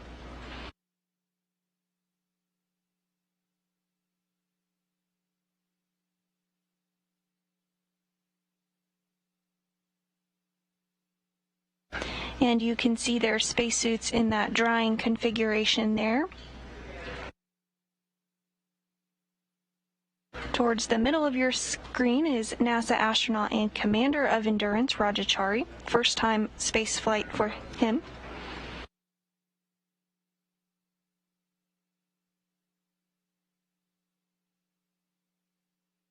And to the right of your screen is European Space Agency astronaut Matthias Maurer.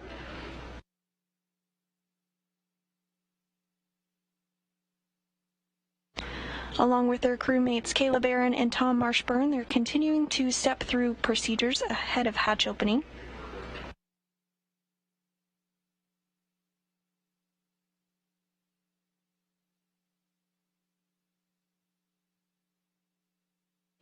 And we are in a brief expected handover period between our satellites, but we'll regain video and communications here shortly.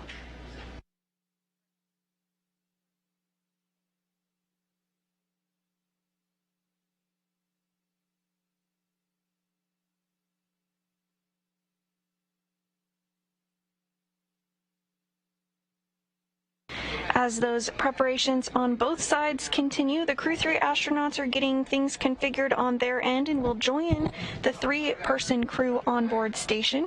That's NASA astronaut Mark Vande Hei, as well as Roscosmos cosmonauts Pyotr Dubrov and Anton Shkaplerov, the current space station commander, and that will bring the total crew members on station to 7. Upon hatch opening, we'll see some hugs and shared camaraderie, and then we'll all be really looking forward to seeing the welcome ceremony, which is slated to begin approximately 35 minutes after hatch opening. Still tracking a hatch opening shortly after 7 p.m. Central Time this evening.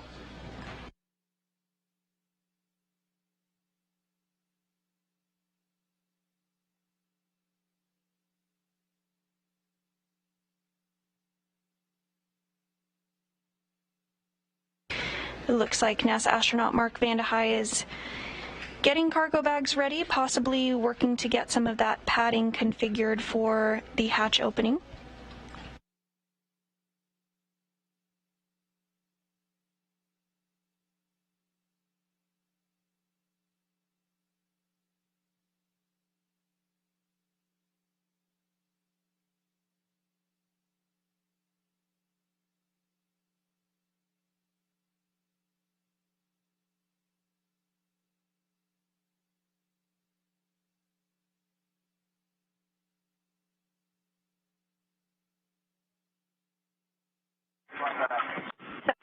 Sound check. And endurance, I have you, I would say, about 4 by 5. How many? I hear you loud and clear. I have some inventory notes for you when you're ready to copy.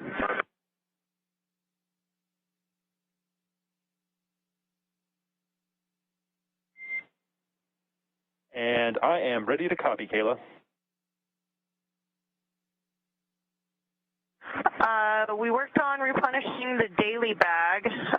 Took one bag of disinfectant wipes from bag 107 and moved it to bag 110. We also took one large outer bag pack from bag 108 and moved it to 110.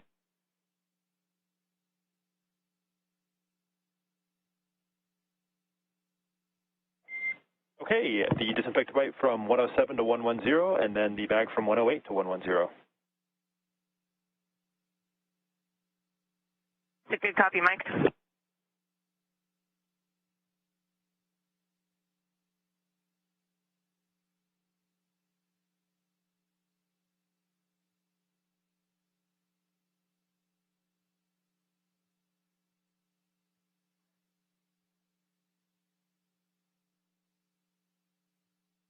Those words between the ground and NASA astronaut Kayla Barron as they work to make sure everything is configured properly before hatch opening. And on your screen now, to the left lower portion of your screen, is Roscosmos cosmonaut Anton Shkaplerov, who is working to assist NASA astronaut Mark Vande Hei in some procedures as they prepare for hatch opening here shortly.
As we continue to move towards a hatch opening shortly after 7 p.m., let's look at some of the milestones that NASA astronaut Mark Vande Hei has already worked through in preparation for hatch opening. Mark Vande Hei completed thermal equalization on the vestibule between Dragon and station. Following this, the pressure was brought up to about 5 pounds per square inch, where a leak check was performed. Everything checked out smoothly with that leak check, so the pressure was brought up and equalized to that of the pressure inside the space station.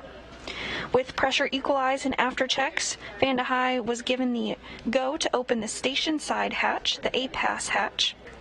Now that that's open, he should be able to see the crew inside Endurance. There's a small window on the Dragon where he can see them from. His main job now is to be configuring the station side hatch, which is currently configured with a docking target.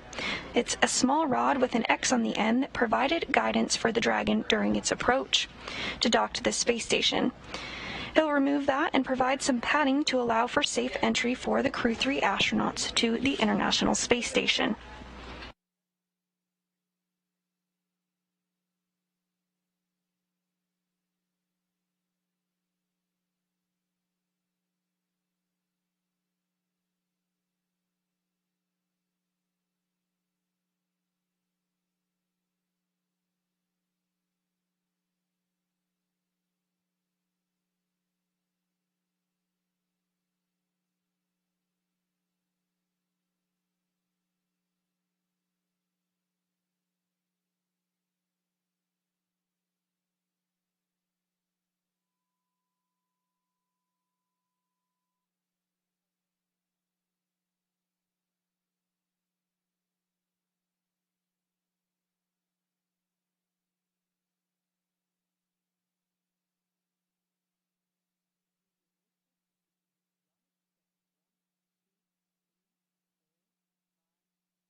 As NASA astronaut Mark Vande Hei continues to configure the hatch for hatch opening, we'll likely see him taking some photographs.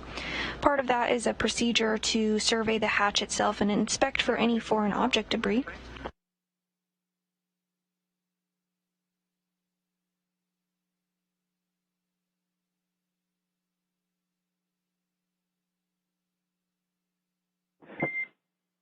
And Matthias, I am ready for inventory. Yes, so we have an update on location 11 and location 12. In location 11, in bag 301, we have 2 primary ascent lunch, 2 utensils, and a bag of Huggies. Bag 302 is empty. Location 12. Bags 309, both empty.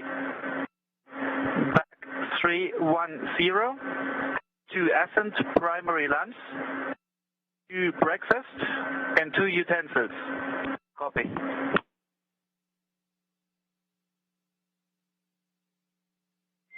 Okay, Matthias, I copied that bag 301 has 2 lunches, 2 utensils, and a bag of Huggies. Bag 302 is empty. Bag 309 and 311 are empty. And in bag 310, you have 2 lunches, 2 breakfasts, and 2 utensils. I'll copy. Perfect read back. Thank you. Few 9 and 10 after when we started the suits. No worries. I know that space can get a little bit crowded with the suits in there.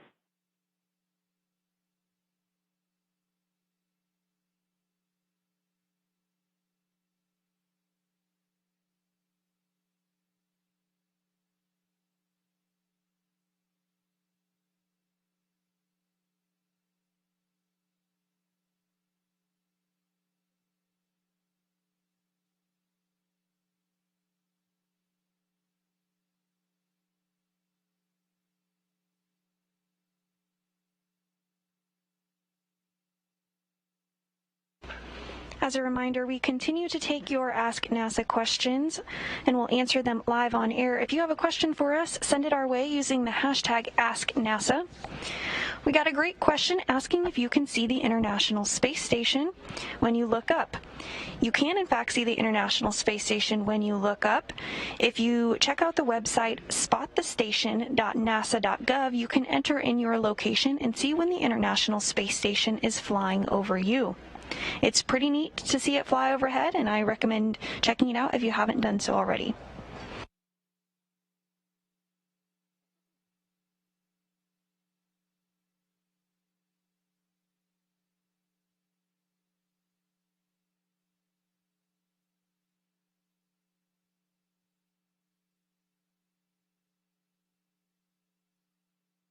SpaceX Dragon. We're showing an hour on our suit timer, so we're starting to get the bags out and work on stowing the suits in the storage bags.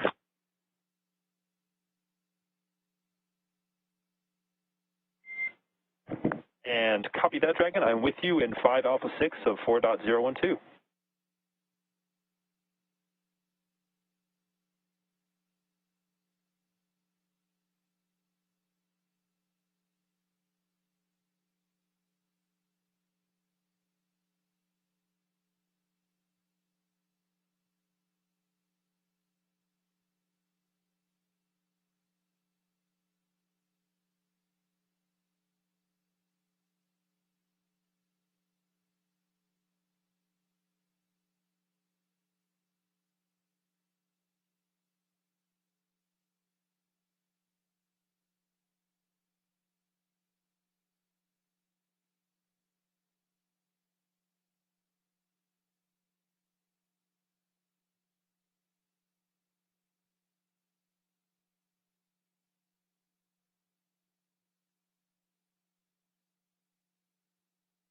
Again, if you're just now joining us, you're watching the live broadcast of the Crew-3 mission, which launched yesterday at 8:03 p.m. Central Time from the Kennedy Space Center in Florida and docked just a couple hours ago at 5:32 p.m. Central Time.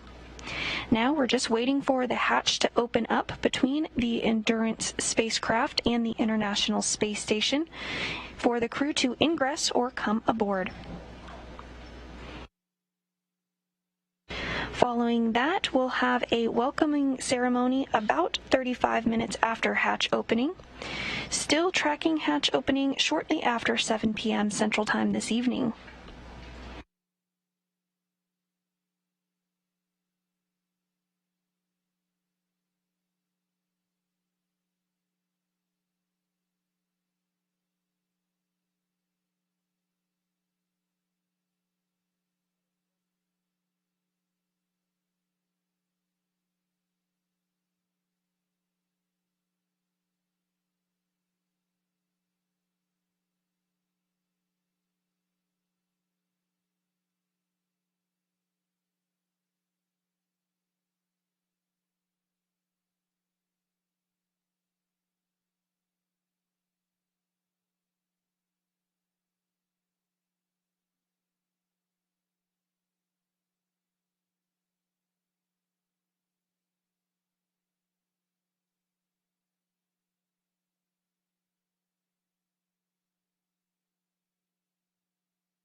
Houston and Endurance on the big loop. The station is ready for Dragon hatch equalization. Houston copies.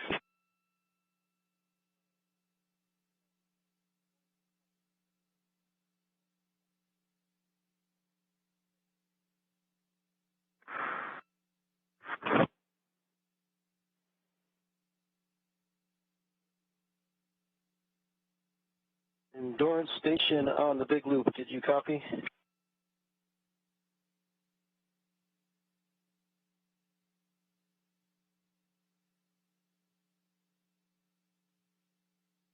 The big loop endurance copies, we're ready.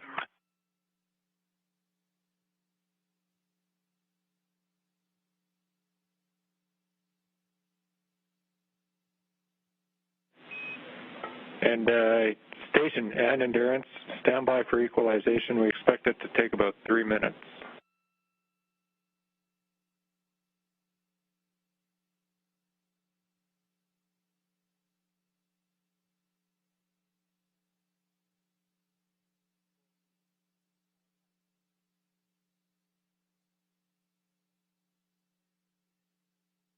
And the equalization process has started. Station, maybe a little more detail on that timing. So we're reconfiguring some caution warning. That's going to take about 5 minutes. Then we'll start the equalization, and that will take 3. So we're about 8 minutes away still.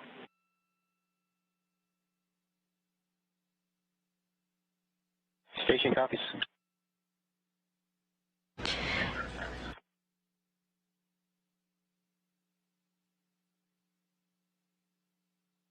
And those words stating that it will take about 8 minutes for that equalization process.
Preparations continue to go smoothly on both the Endurance side as well as the International Space Station side for hatch opening coming up here shortly.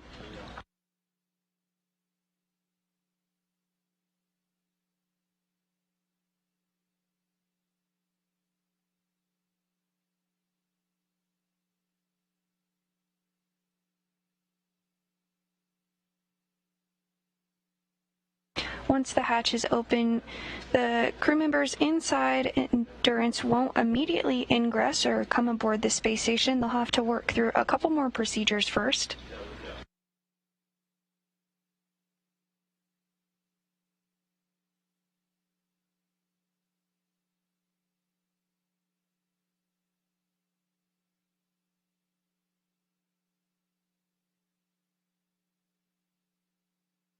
SpaceX Endurance on Dragon to ground. We're complete with 4.012 suit topping. Suit fans are off. And copy that, Raja. We see the same.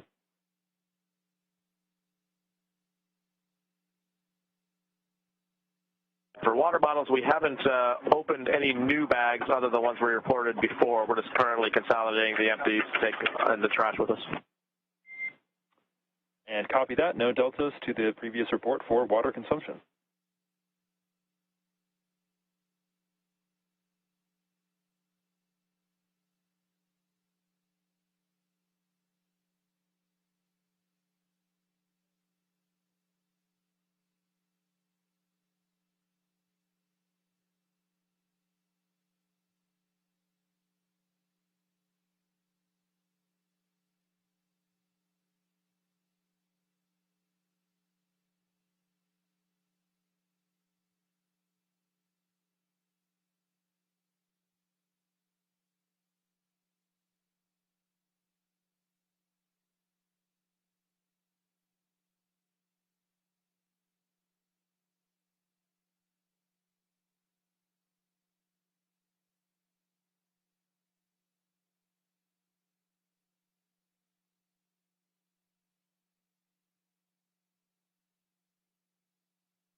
and SpaceX Endurance. Can you go external with the cameras for about, just till we let you know. We're just going to make sure the way system's ready before we shut it down. And copy that, Endurance. We're with you in Section 5. We'll let you know when the cameras are external.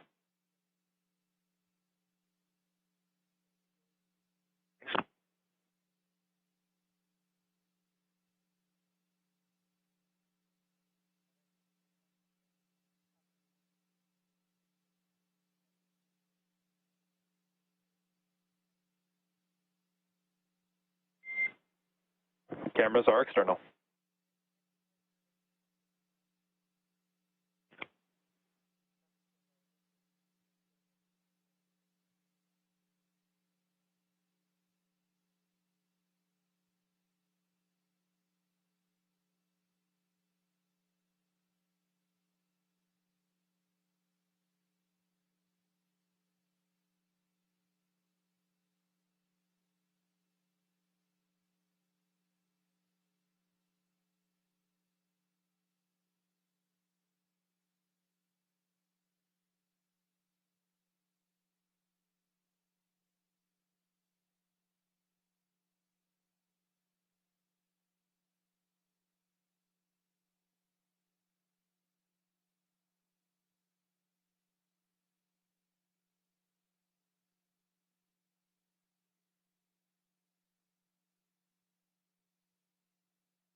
If you're just joining us this evening, the Crew-3 astronauts have successfully docked to the International Space Station after launching at 8:03 p.m. Central Time from Launch Pad 39A at NASA's Kennedy Space Center in Florida. The crew of Chari, Kayla Barron, Thomas Marshburn, and European Space Agency astronaut Matthias Maurer successfully docked to the International Space Station at 5:32 p.m. Central Time this evening. At this hour, we are awaiting the hatch to open so that those 4 crew members can join the other 3 crew members currently on board the International Space Station, which includes NASA astronaut Mark Vande Hei and Roscosmos cosmonauts Pyotr Dubrov and Anton Shkaplerov, who is the current space station commander. About 35 minutes after hatch opening, we'll have a welcome ceremony where all 7 of the Expedition 66 crewmates will be able to hug and welcome their new crewmates aboard. Additionally, we'll hear some comments and welcome wishes from leaders from each of the space agencies.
As a reminder, we are taking your Ask NASA questions all throughout the broadcast this evening. If you have a question for us, send it our way using the hashtag AskNASA.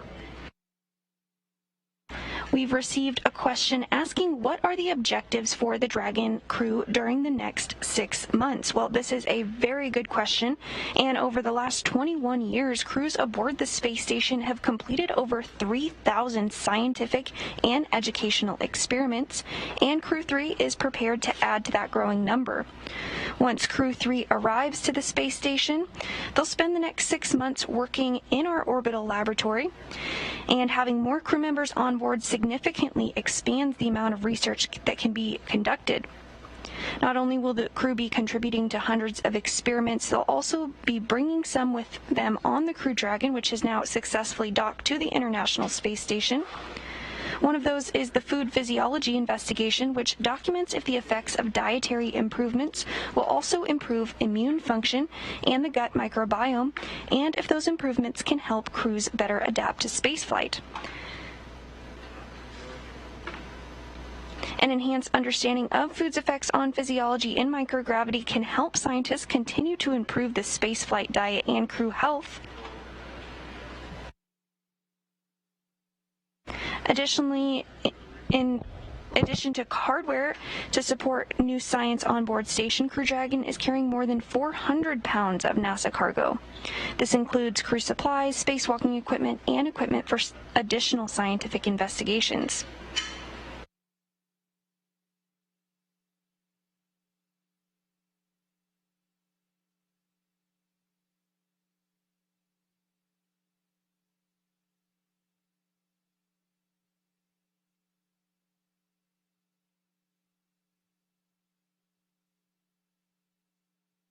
SpaceX Endurance on the big loop. How do you hear? We weren't getting a response on Dragon's ground. And that is expected as we are just getting through some of the steps to deactivate S-band, but we have you loud and clear on the big loop.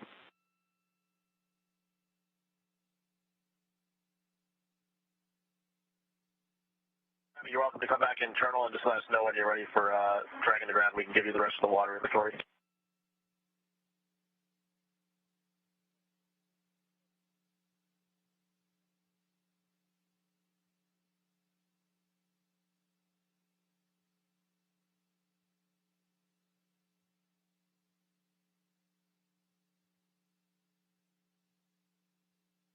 Another experiment flying aboard Crew-3 is the Smartphone Video Guidance System, or SVGS. This was created as a collaboration between NASA's Marshall Space Flight Center in Huntsville, Alabama, and the Florida Institute of Technology in Melbourne. SVGS is a low-cost, commercial, off-the-shelf implementation. And Dragon, this is SpaceX on the big loop. The S-band has been deconfigured on Dragon, so we can continue our calls here on the big loop for the inventory. With you with Section 3 of 4.400, and that Section 5 has been completed in parallel.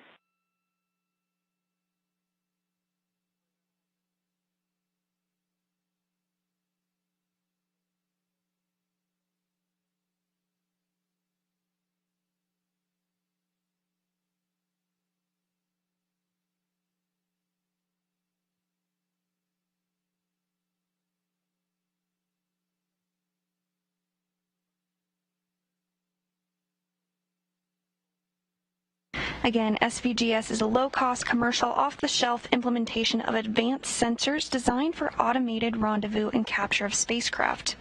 SpaceX Endurance for location 10, bags 206 and 207 are completely empty. We're complete with 5.1 of 4.400, and we're working on location 9 water inventory currently. Copy, 206 and 207 empty. Through in the all the steps in 4.400, and then working through the inventory in 9 and 10.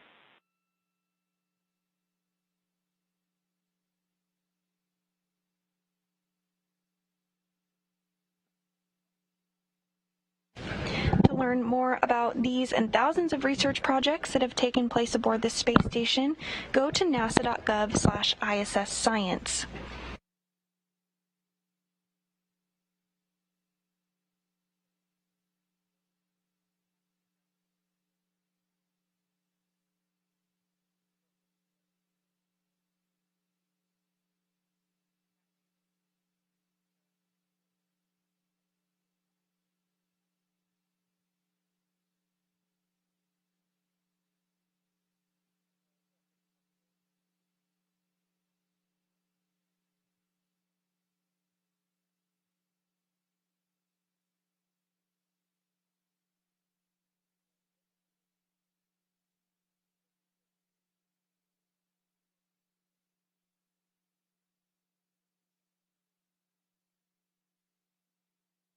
on the big loop Endurance for SpaceX out of location 9, bags 202 and 203 are completely empty.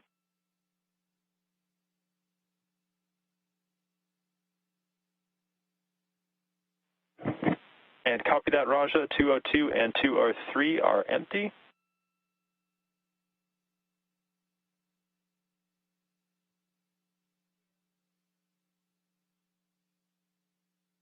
SpaceX Endurance. With that, we will button up the panels here, and we show ourselves ready then for section 6 of 400.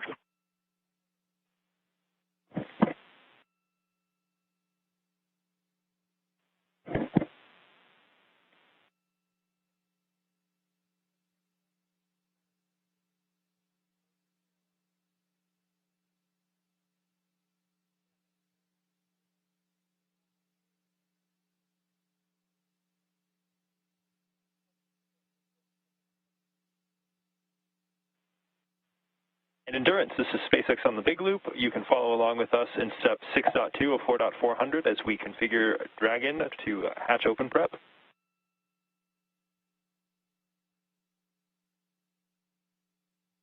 We will follow along on section 6, 4.400.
Preparations continue in anticipation of upcoming hatch opening.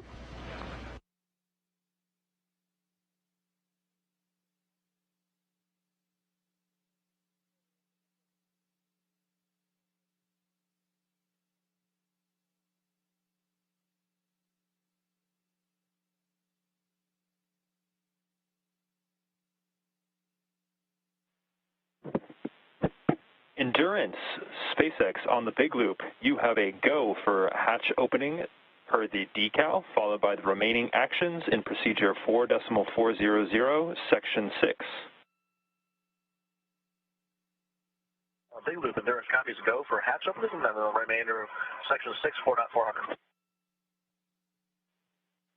Good readback. We're monitoring here on the ground.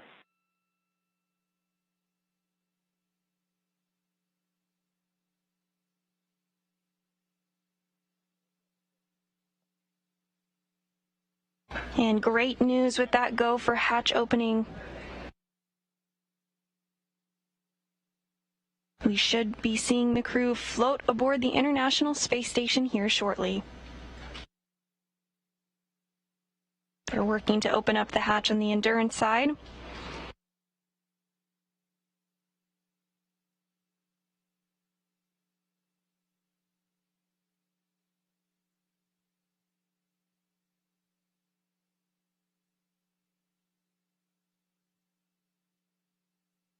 SpaceX Endurance, the hatch is open.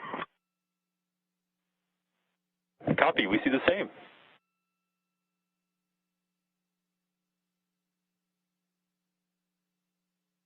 Dragon hatch is now open.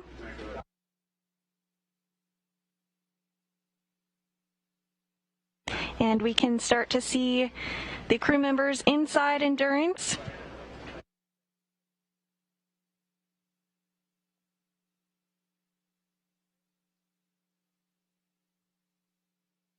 That hatch that we've been waiting for to open since 5:32 p.m. Central Time is now open. Hatch opening taking place just a couple of seconds ago.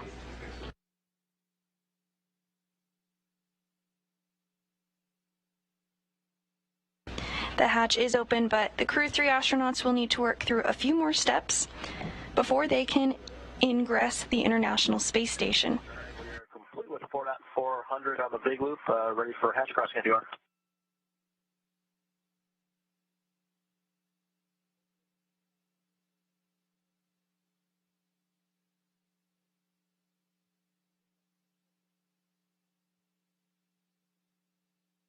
That hatch opening occurring at 7:25 p.m. Central.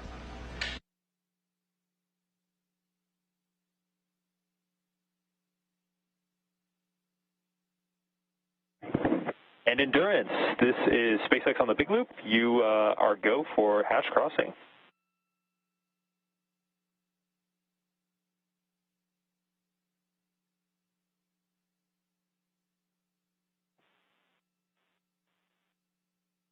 And first through the hatch is going to be NASA astronaut Kayla Barron. Some hugs there, and you can hear the claps inside Mission Control. Next up is European Space Agency astronaut Matthias Maurer.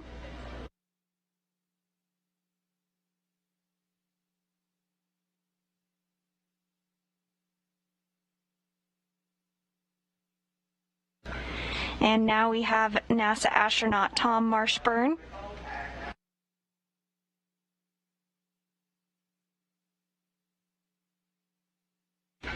And NASA astronaut Chari.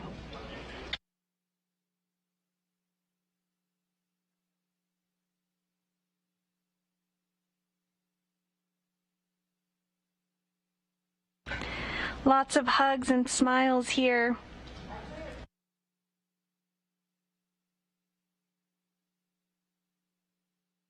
Seven crew members now a part of Expedition 66.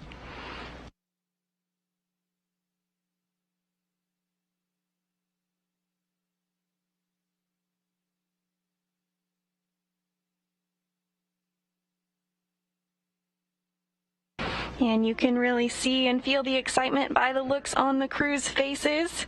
Looks like they're posing for some photos now.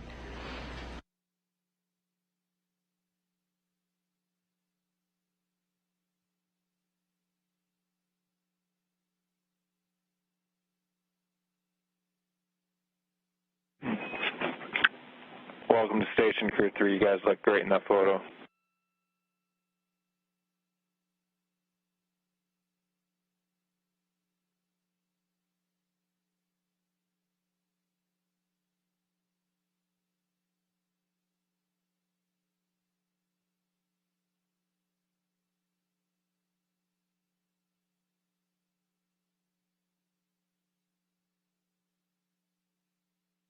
And if you're just now joining us, the Crew-3 astronauts have successfully docked and entered aboard the International Space Station. They launched yesterday at 8:03 p.m. Central Time and completed a 22-hour launch to docking to the International Space Station. Docking occurred this evening at 5:32 p.m. Central Time, and the hatch was opened just a few minutes ago at 7:25 p.m. Central Time. NASA astronaut Chari, Kayla Barron, and Thomas Marshburn, as well as European Space Agency astronaut Matthias Maurer, have now successfully reached the International Space Station, and we see a pretty special moment happening right now for Kayla Barron, first-time space flyer, as she's being pinned as an official flown NASA astronaut.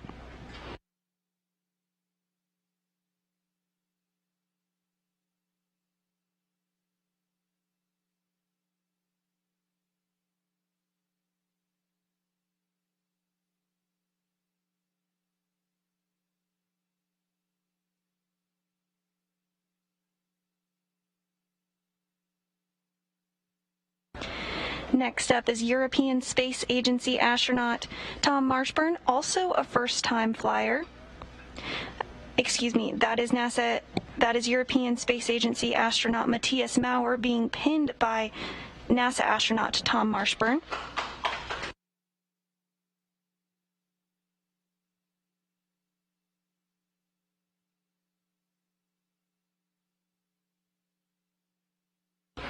Lots of smiles and thumbs up, an exciting moment.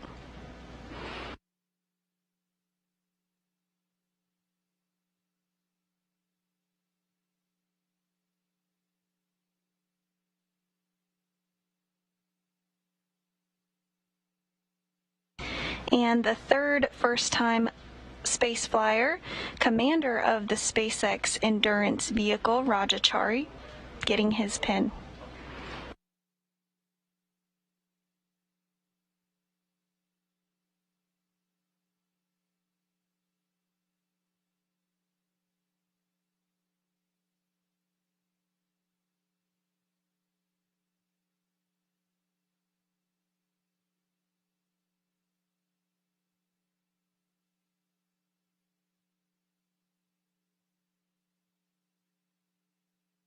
Houston Station on 2, checking for the timing of the PAO event.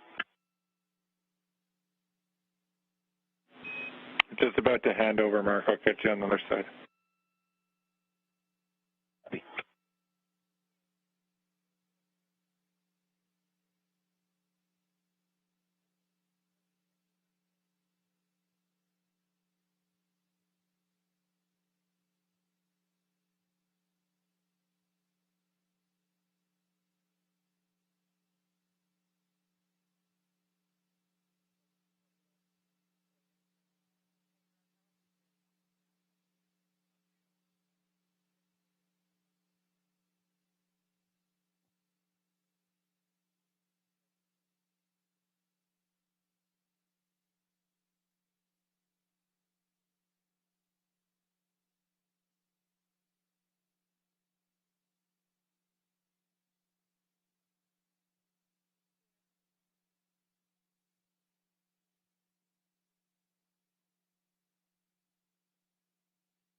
And we're in a brief expected handover between our satellites, but we'll regain communications here shortly. Crew-3 has successfully arrived at the International Space Station after docking at 5:32 p.m. Central Time and floated inside the space station at 7:25 p.m. Central. Station Houston on 2, other side of that handover. Looks like we're going to target top of the hour for the PAO event. Top of the hour, and for Mark, we'll go for the scene and voice check at your convenience whenever it works. Okay, I'll call you back. I'll copy PAO event in about 26 minutes, and I'll do the scene and voice check shortly. Copy that.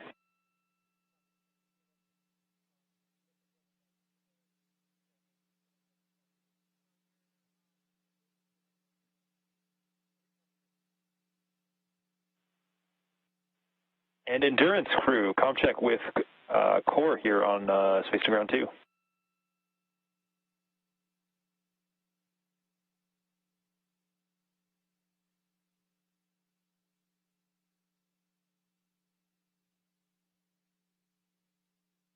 And SpaceX Endurance has you loud and clear on 2. Hey, Raja, I just want to say that everyone here was clapping pretty hard as soon as we saw everybody cross the threshold there. A lot of smiles on our faces. But we do have a few more steps in procedure 2.102 if you're able to do that. Jump back into section 6.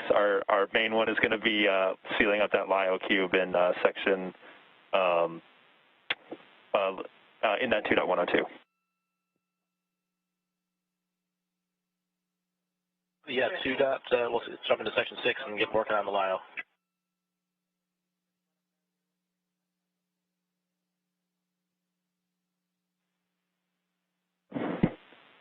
And just for awareness, we're just looking to get that one done before the PAO event, before we hop back in at the top of the hour.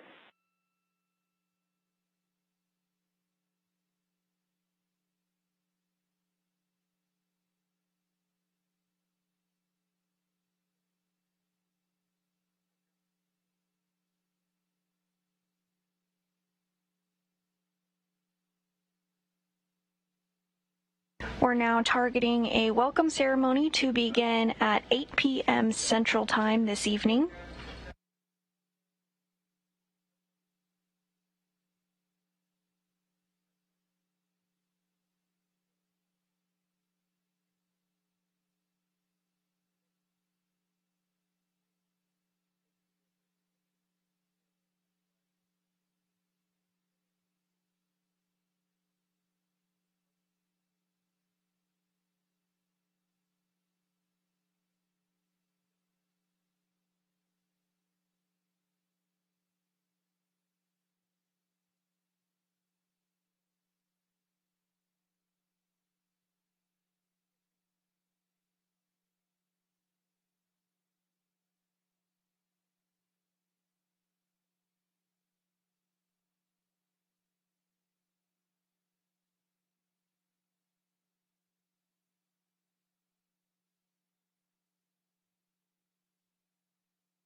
If you're just joining us this evening, the Crew-3 astronauts have not only successfully docked to the International Space Station after launching at 8:03 p.m. Central Time yesterday from Launch Pad 39A at NASA's Kennedy Space Center in Florida, but they've also floated through...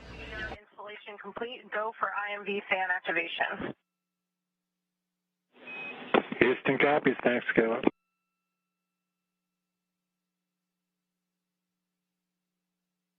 Crew-3 successfully floated through the space station hatch at 7:25 p.m. Central Time.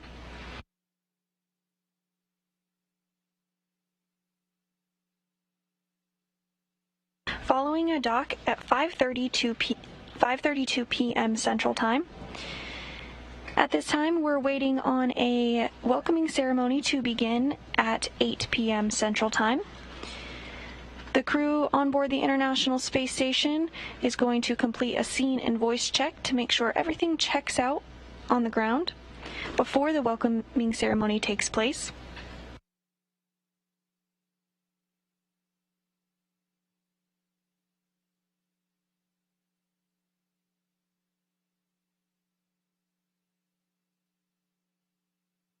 Houston Endurance, just waiting on your go to open location 23. We copy, standby one.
Houston Station, I'm ready for the scene and voice checks. Copy, Mark. We're ready for the voice, and for the scene, it looks like we're going to zoom out just a little bit, please. Zoom out a touch so we can get 7 folks in there.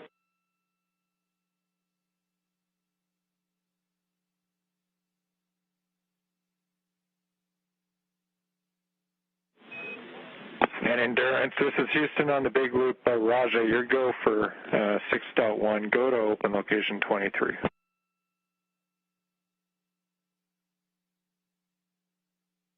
big loop. We copy you. We're going to open location 23 in Endurance. Affirmative, 6.3. And then Houston for Mark, we're back with you and ready for the voice checks.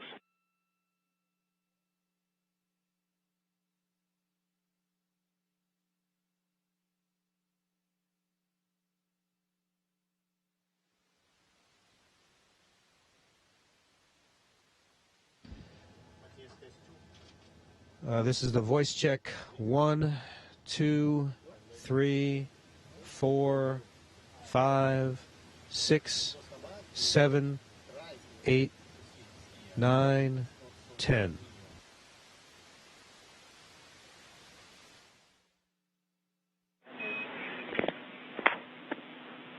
And station for Mark, good scene, good voice. We're all set, ready to go, and we'll kick it off at the top of the hour.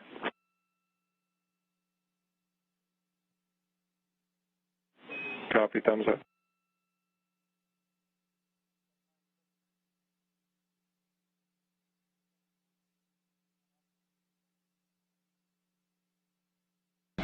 And we had a successful scene and voice check. We're still targeting the welcoming ceremony to begin at 8 p.m. Central Time this evening.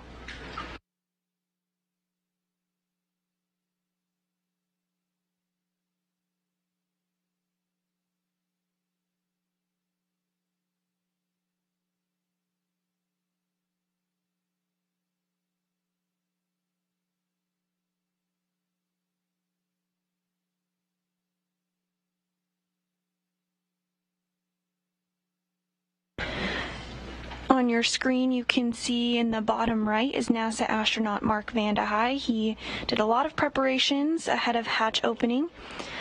To the left of him is Roscosmos cosmonaut Piotr Dubrov, as well as European Space Agency astronaut and member of Crew-3, who just arrived to the International Space Station, Thomas Marshburn. Matthias Maurer. This is his first time in space. And to the right of him is the current space station commander, Roscosmos cosmonaut Anton Shkaplerov. Sealed and installed. Copy all.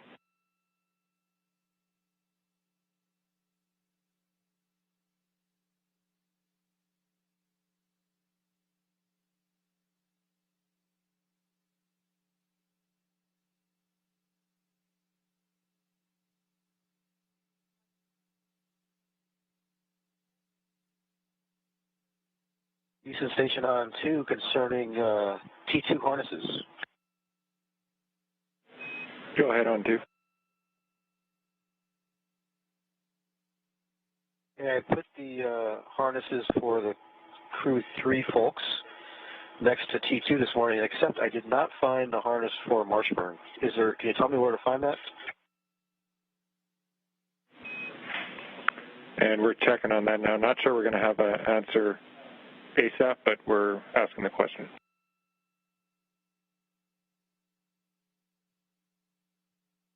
We got plenty of time. Just got to have it before his first T2 session. Yep, thanks.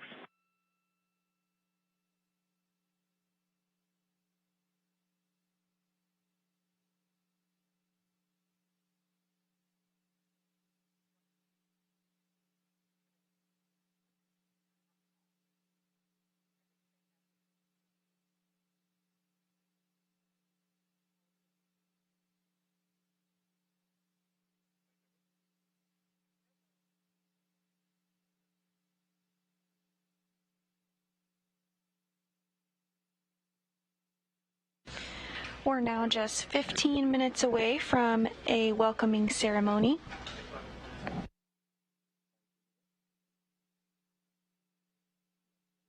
On your screen, you see veteran astronaut Thomas Marshburn floating back through the hatch from the Endurance vehicle, which docked to the International Space Station at 5:30 p.m. Central Time this evening. And there's a view of it docked to the International Space Station.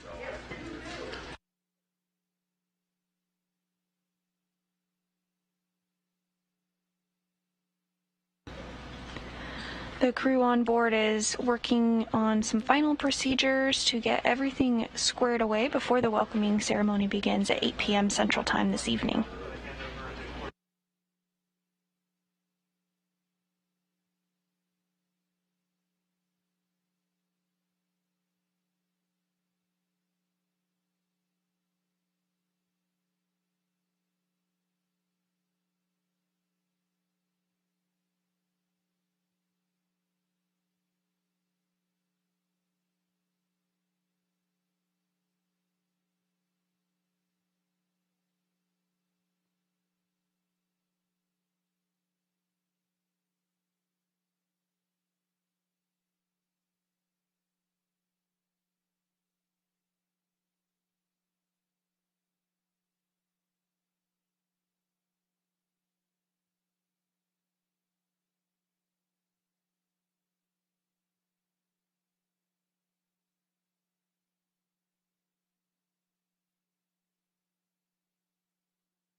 We're about 12 minutes out from our welcome ceremony to begin.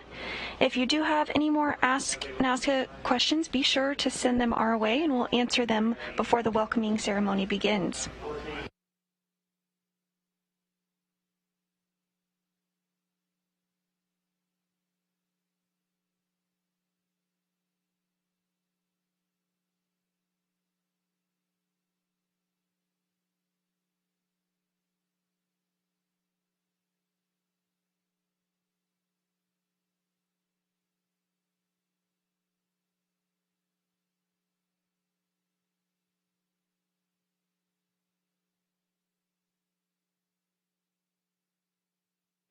And if you are just joining us, the Crew-3 astronauts have successfully docked to the International Space Station after launching at 8:03 p.m. Central Time yesterday from Launch Pad 39A at NASA's Kennedy Space Center in Florida.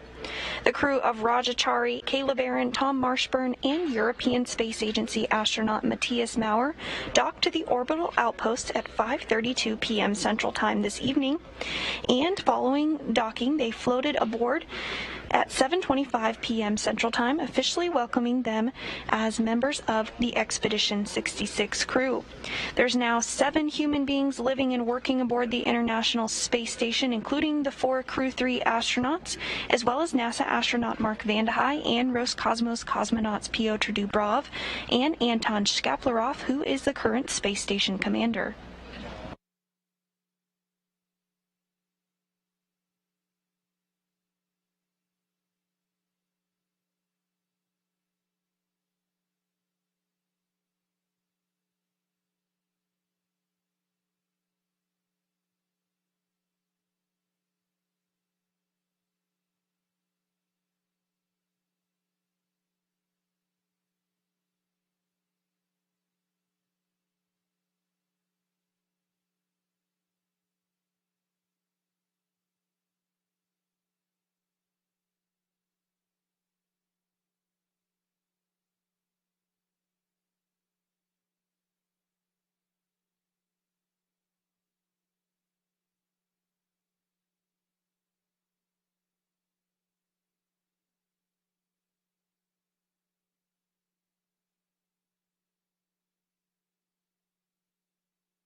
And as a reminder, we are taking your Ask NASA question, so if you have one, send it our way.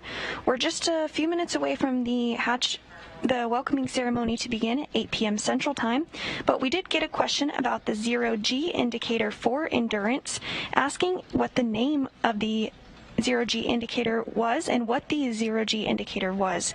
It's become a tradition for Crew Dragon vehicles and the crew members to select a zero-G indicator. For this vehicle, the Crew-3 astronauts selected a turtle as their zero-G indicator, which they named FOW, which is German for peacock. That pays tribute to European Space Agency astronaut Matthias Maurer, who is from Germany, as well as pays tribute to the turtle class. For Mark, at your convenience, I have an answer on that harness.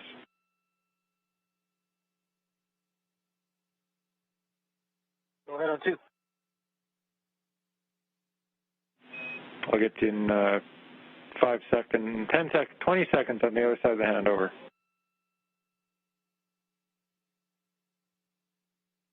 And while there's a brief handover, that pays tribute to the turtle class. Each astronaut class has a nickname from the class above them. This class has several turtles flying on board the space station, so the zero-G indicator is a turtle named FOW, which is the German word for peacock.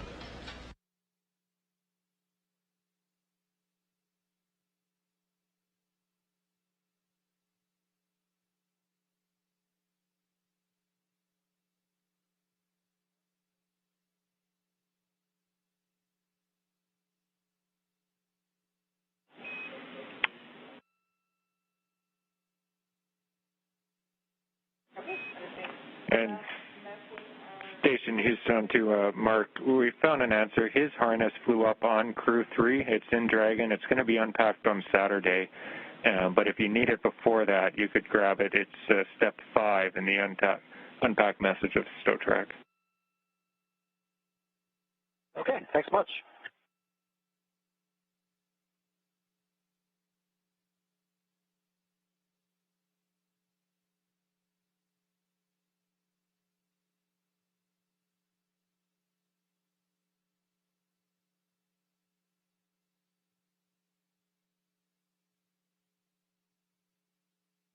And we're just about 5 minutes away from our welcoming ceremony, where we'll hear some remarks from NASA leadership as well as the leadership from the European Space Agency. Still tracking a start time for the welcoming ceremony at 8 p.m. Central Time this evening.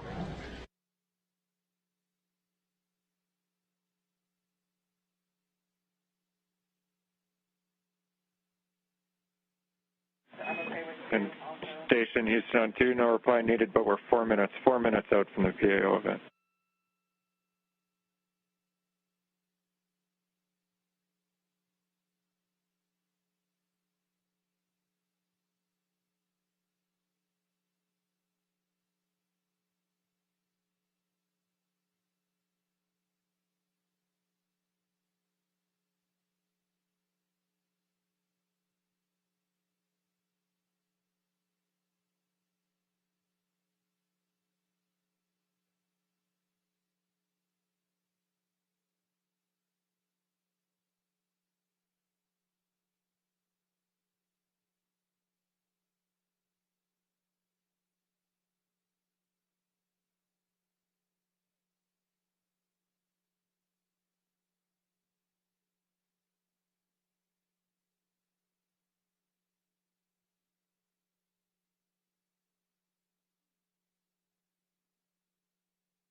Great shot of the Crew-4 astronauts there as they prepare for the welcoming ceremony, slated to begin just about a minute from now.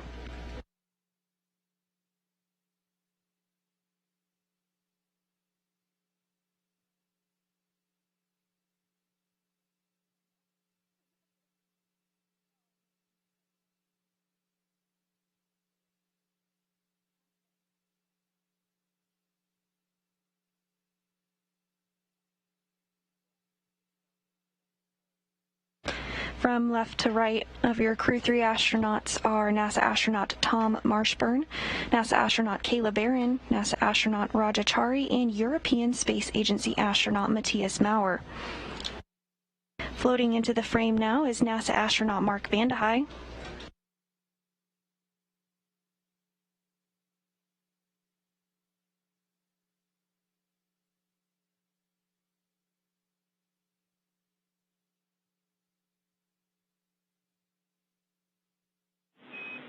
Station, this is Houston. Are you ready for the event?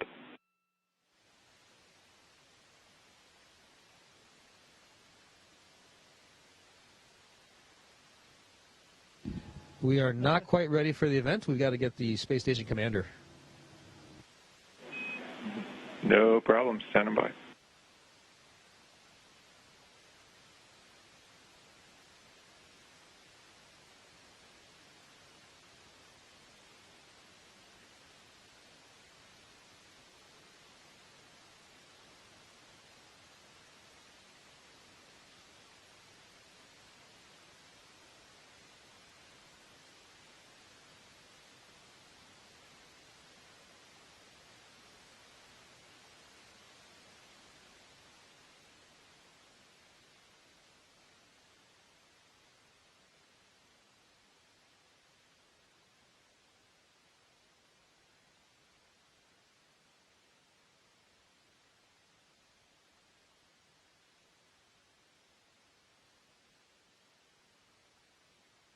Houston, this is Station. We are ready for the event.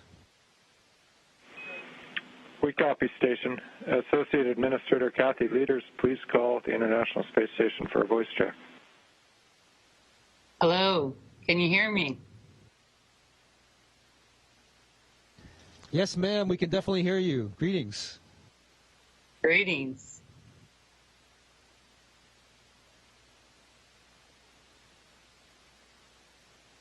Are we ready to go?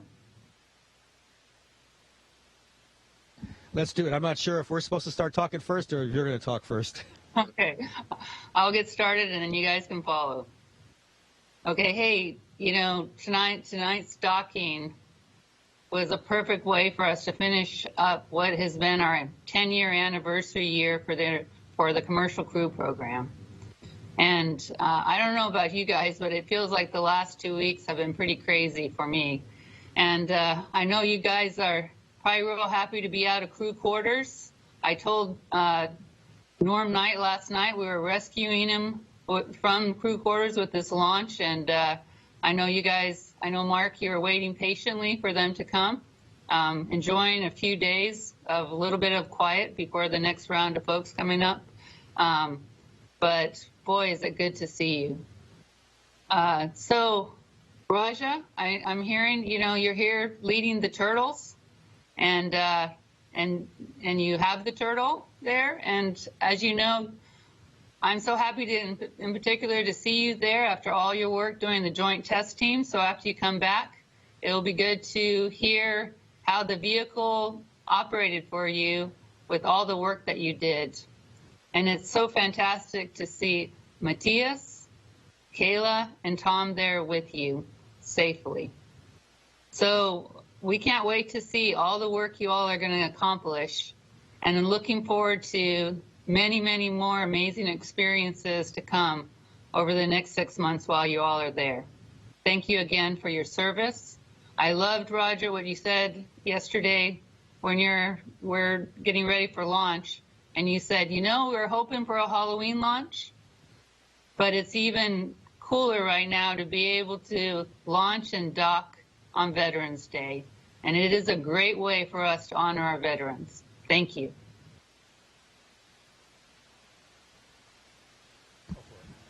Thanks, Kathy, and thanks to all the SpaceX and NASA teams. As you mentioned, it was great to get to work on the vehicle. I think we all loved the ride up there. It was way smoother than we could have imagined, and that feeling going from MECO to the second stage was just awesome, and a beautiful ride. It was neat to see and feel the engines respond and then see it in the displays. And as you mentioned, we were tested before, and it wouldn't have been complete without testing out the system and seeing if we could go from landing to launch in under 48 hours. So kudos to the entire team that pulled that off. We drove Norm crazy in crew quarters, but we had a pretty, we gained some weight there too, but we're happy to be here now and ready to work.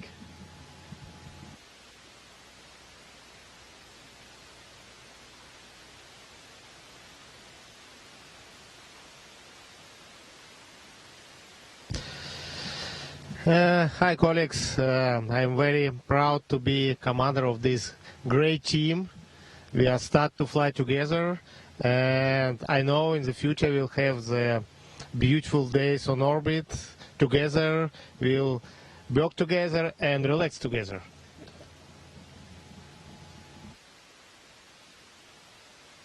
And I can't tell you how happy I am to see these smiling faces. Every one of us, all 7 of us are friends, and we're going to become even better friends as time goes on. And we've got a lot of work to do all the science experiments. I learned over the course of last week that at this moment we've got 60 experiments in progress already. And of course, by the time we finish our time up here, we'll have participated in many more experiments than that. We've got a lot of work to do, a lot of exciting times coming up, and it's really an honor to be up here at the time when these folks arrived, and to be able to help out, not just with doing science that's going to help out with humanity on the Earth right now, but also to help the human race be better to able to explore further and further away from our home planet.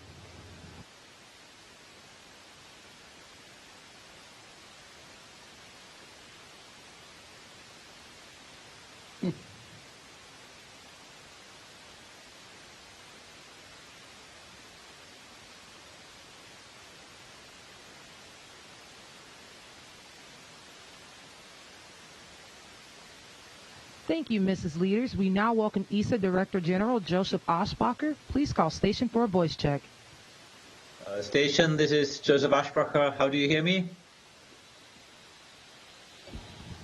Hallo Josef, hier ist Matthias. Ich höre dich 5 by 5. 5 by 5, fantastic. Really happy to see you, Matthias. Happy to see all of you, and it is just amazing to see these smiling faces. I think, Matthias, it must be a great feeling experiencing weightlessness live and for the first time for you. And I think this is just it's just fantastic. I have to say that for ESA and for Europe, it's fascinating to have you as our next representative at the space station, while Thomas, as you know, has just returned to your common home base, the European Astronaut Center in Cologne, and both to recover for him, but also to engage in post-mission scientific activities, the science that you will continue in the next coming 6 months. Matthias, I can only tell you that we all at ESA, we are so proud of you and very excited to see you at the space station. Of course, we wish you all the best of luck. I know you have a lot of science and a lot of experiments ahead of you, EVAs, including work on the European robotic arm. We look forward to seeing you working in the NASA and the Russian spacesuits. But also, I hope that you have some time to enjoy the stunning views of our beautiful planet Earth from the cupola, and your messages to planet Earth, to all of us down here, will certainly be exciting and helping us all to preserve it. And it's just beautiful. So really, from my side, Matthias, very, very warm welcome to all of you, also to Raja, to Tom, Kayla, on behalf of the European Space Agency. And I'm just so excited and so happy to see you up there, smiling and in very good shape. Many thanks, Joseph. Many thanks to all the ESA colleagues who helped me to find the way up here into space. It was a very interesting ride, exciting yesterday on the Falcon 9 in the Crew Dragon, And just minutes before we started this PO event, my colleagues here actually gave me the honor in opening the cupola shutters, and just that's an amazing view. It's the view that I was dreaming about for years, and after this event I will go back and just indulge more in this view. So yes, you said right, we have a lot of science experiments ahead, and I'm very happy to continue what Thomas started. And then after 6 months, I will hand over to Samantha, and it will be the time of longest European presence in space, 1.5 years, almost without interruption, if Thomas hadn't left early.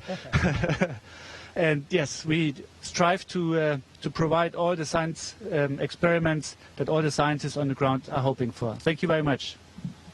Thank you, Matthias, and really a very warm greetings from all of us here. So, Dankeschön, und auch auf Deutsch noch ein paar Grüße, weil es einfach so schön ist, dich in guter Form zu sehen, und alles Gute. Ja.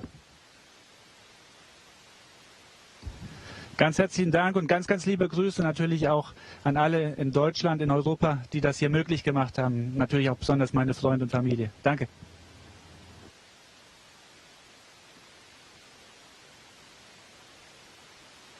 Station, this is Houston ACR. That concludes the event. Thank you, Associate Administrator Leaders and Director General Ashbacher, for your participation in the Crew-3 welcome ceremony. Station, we are now resuming normal operational audio communications.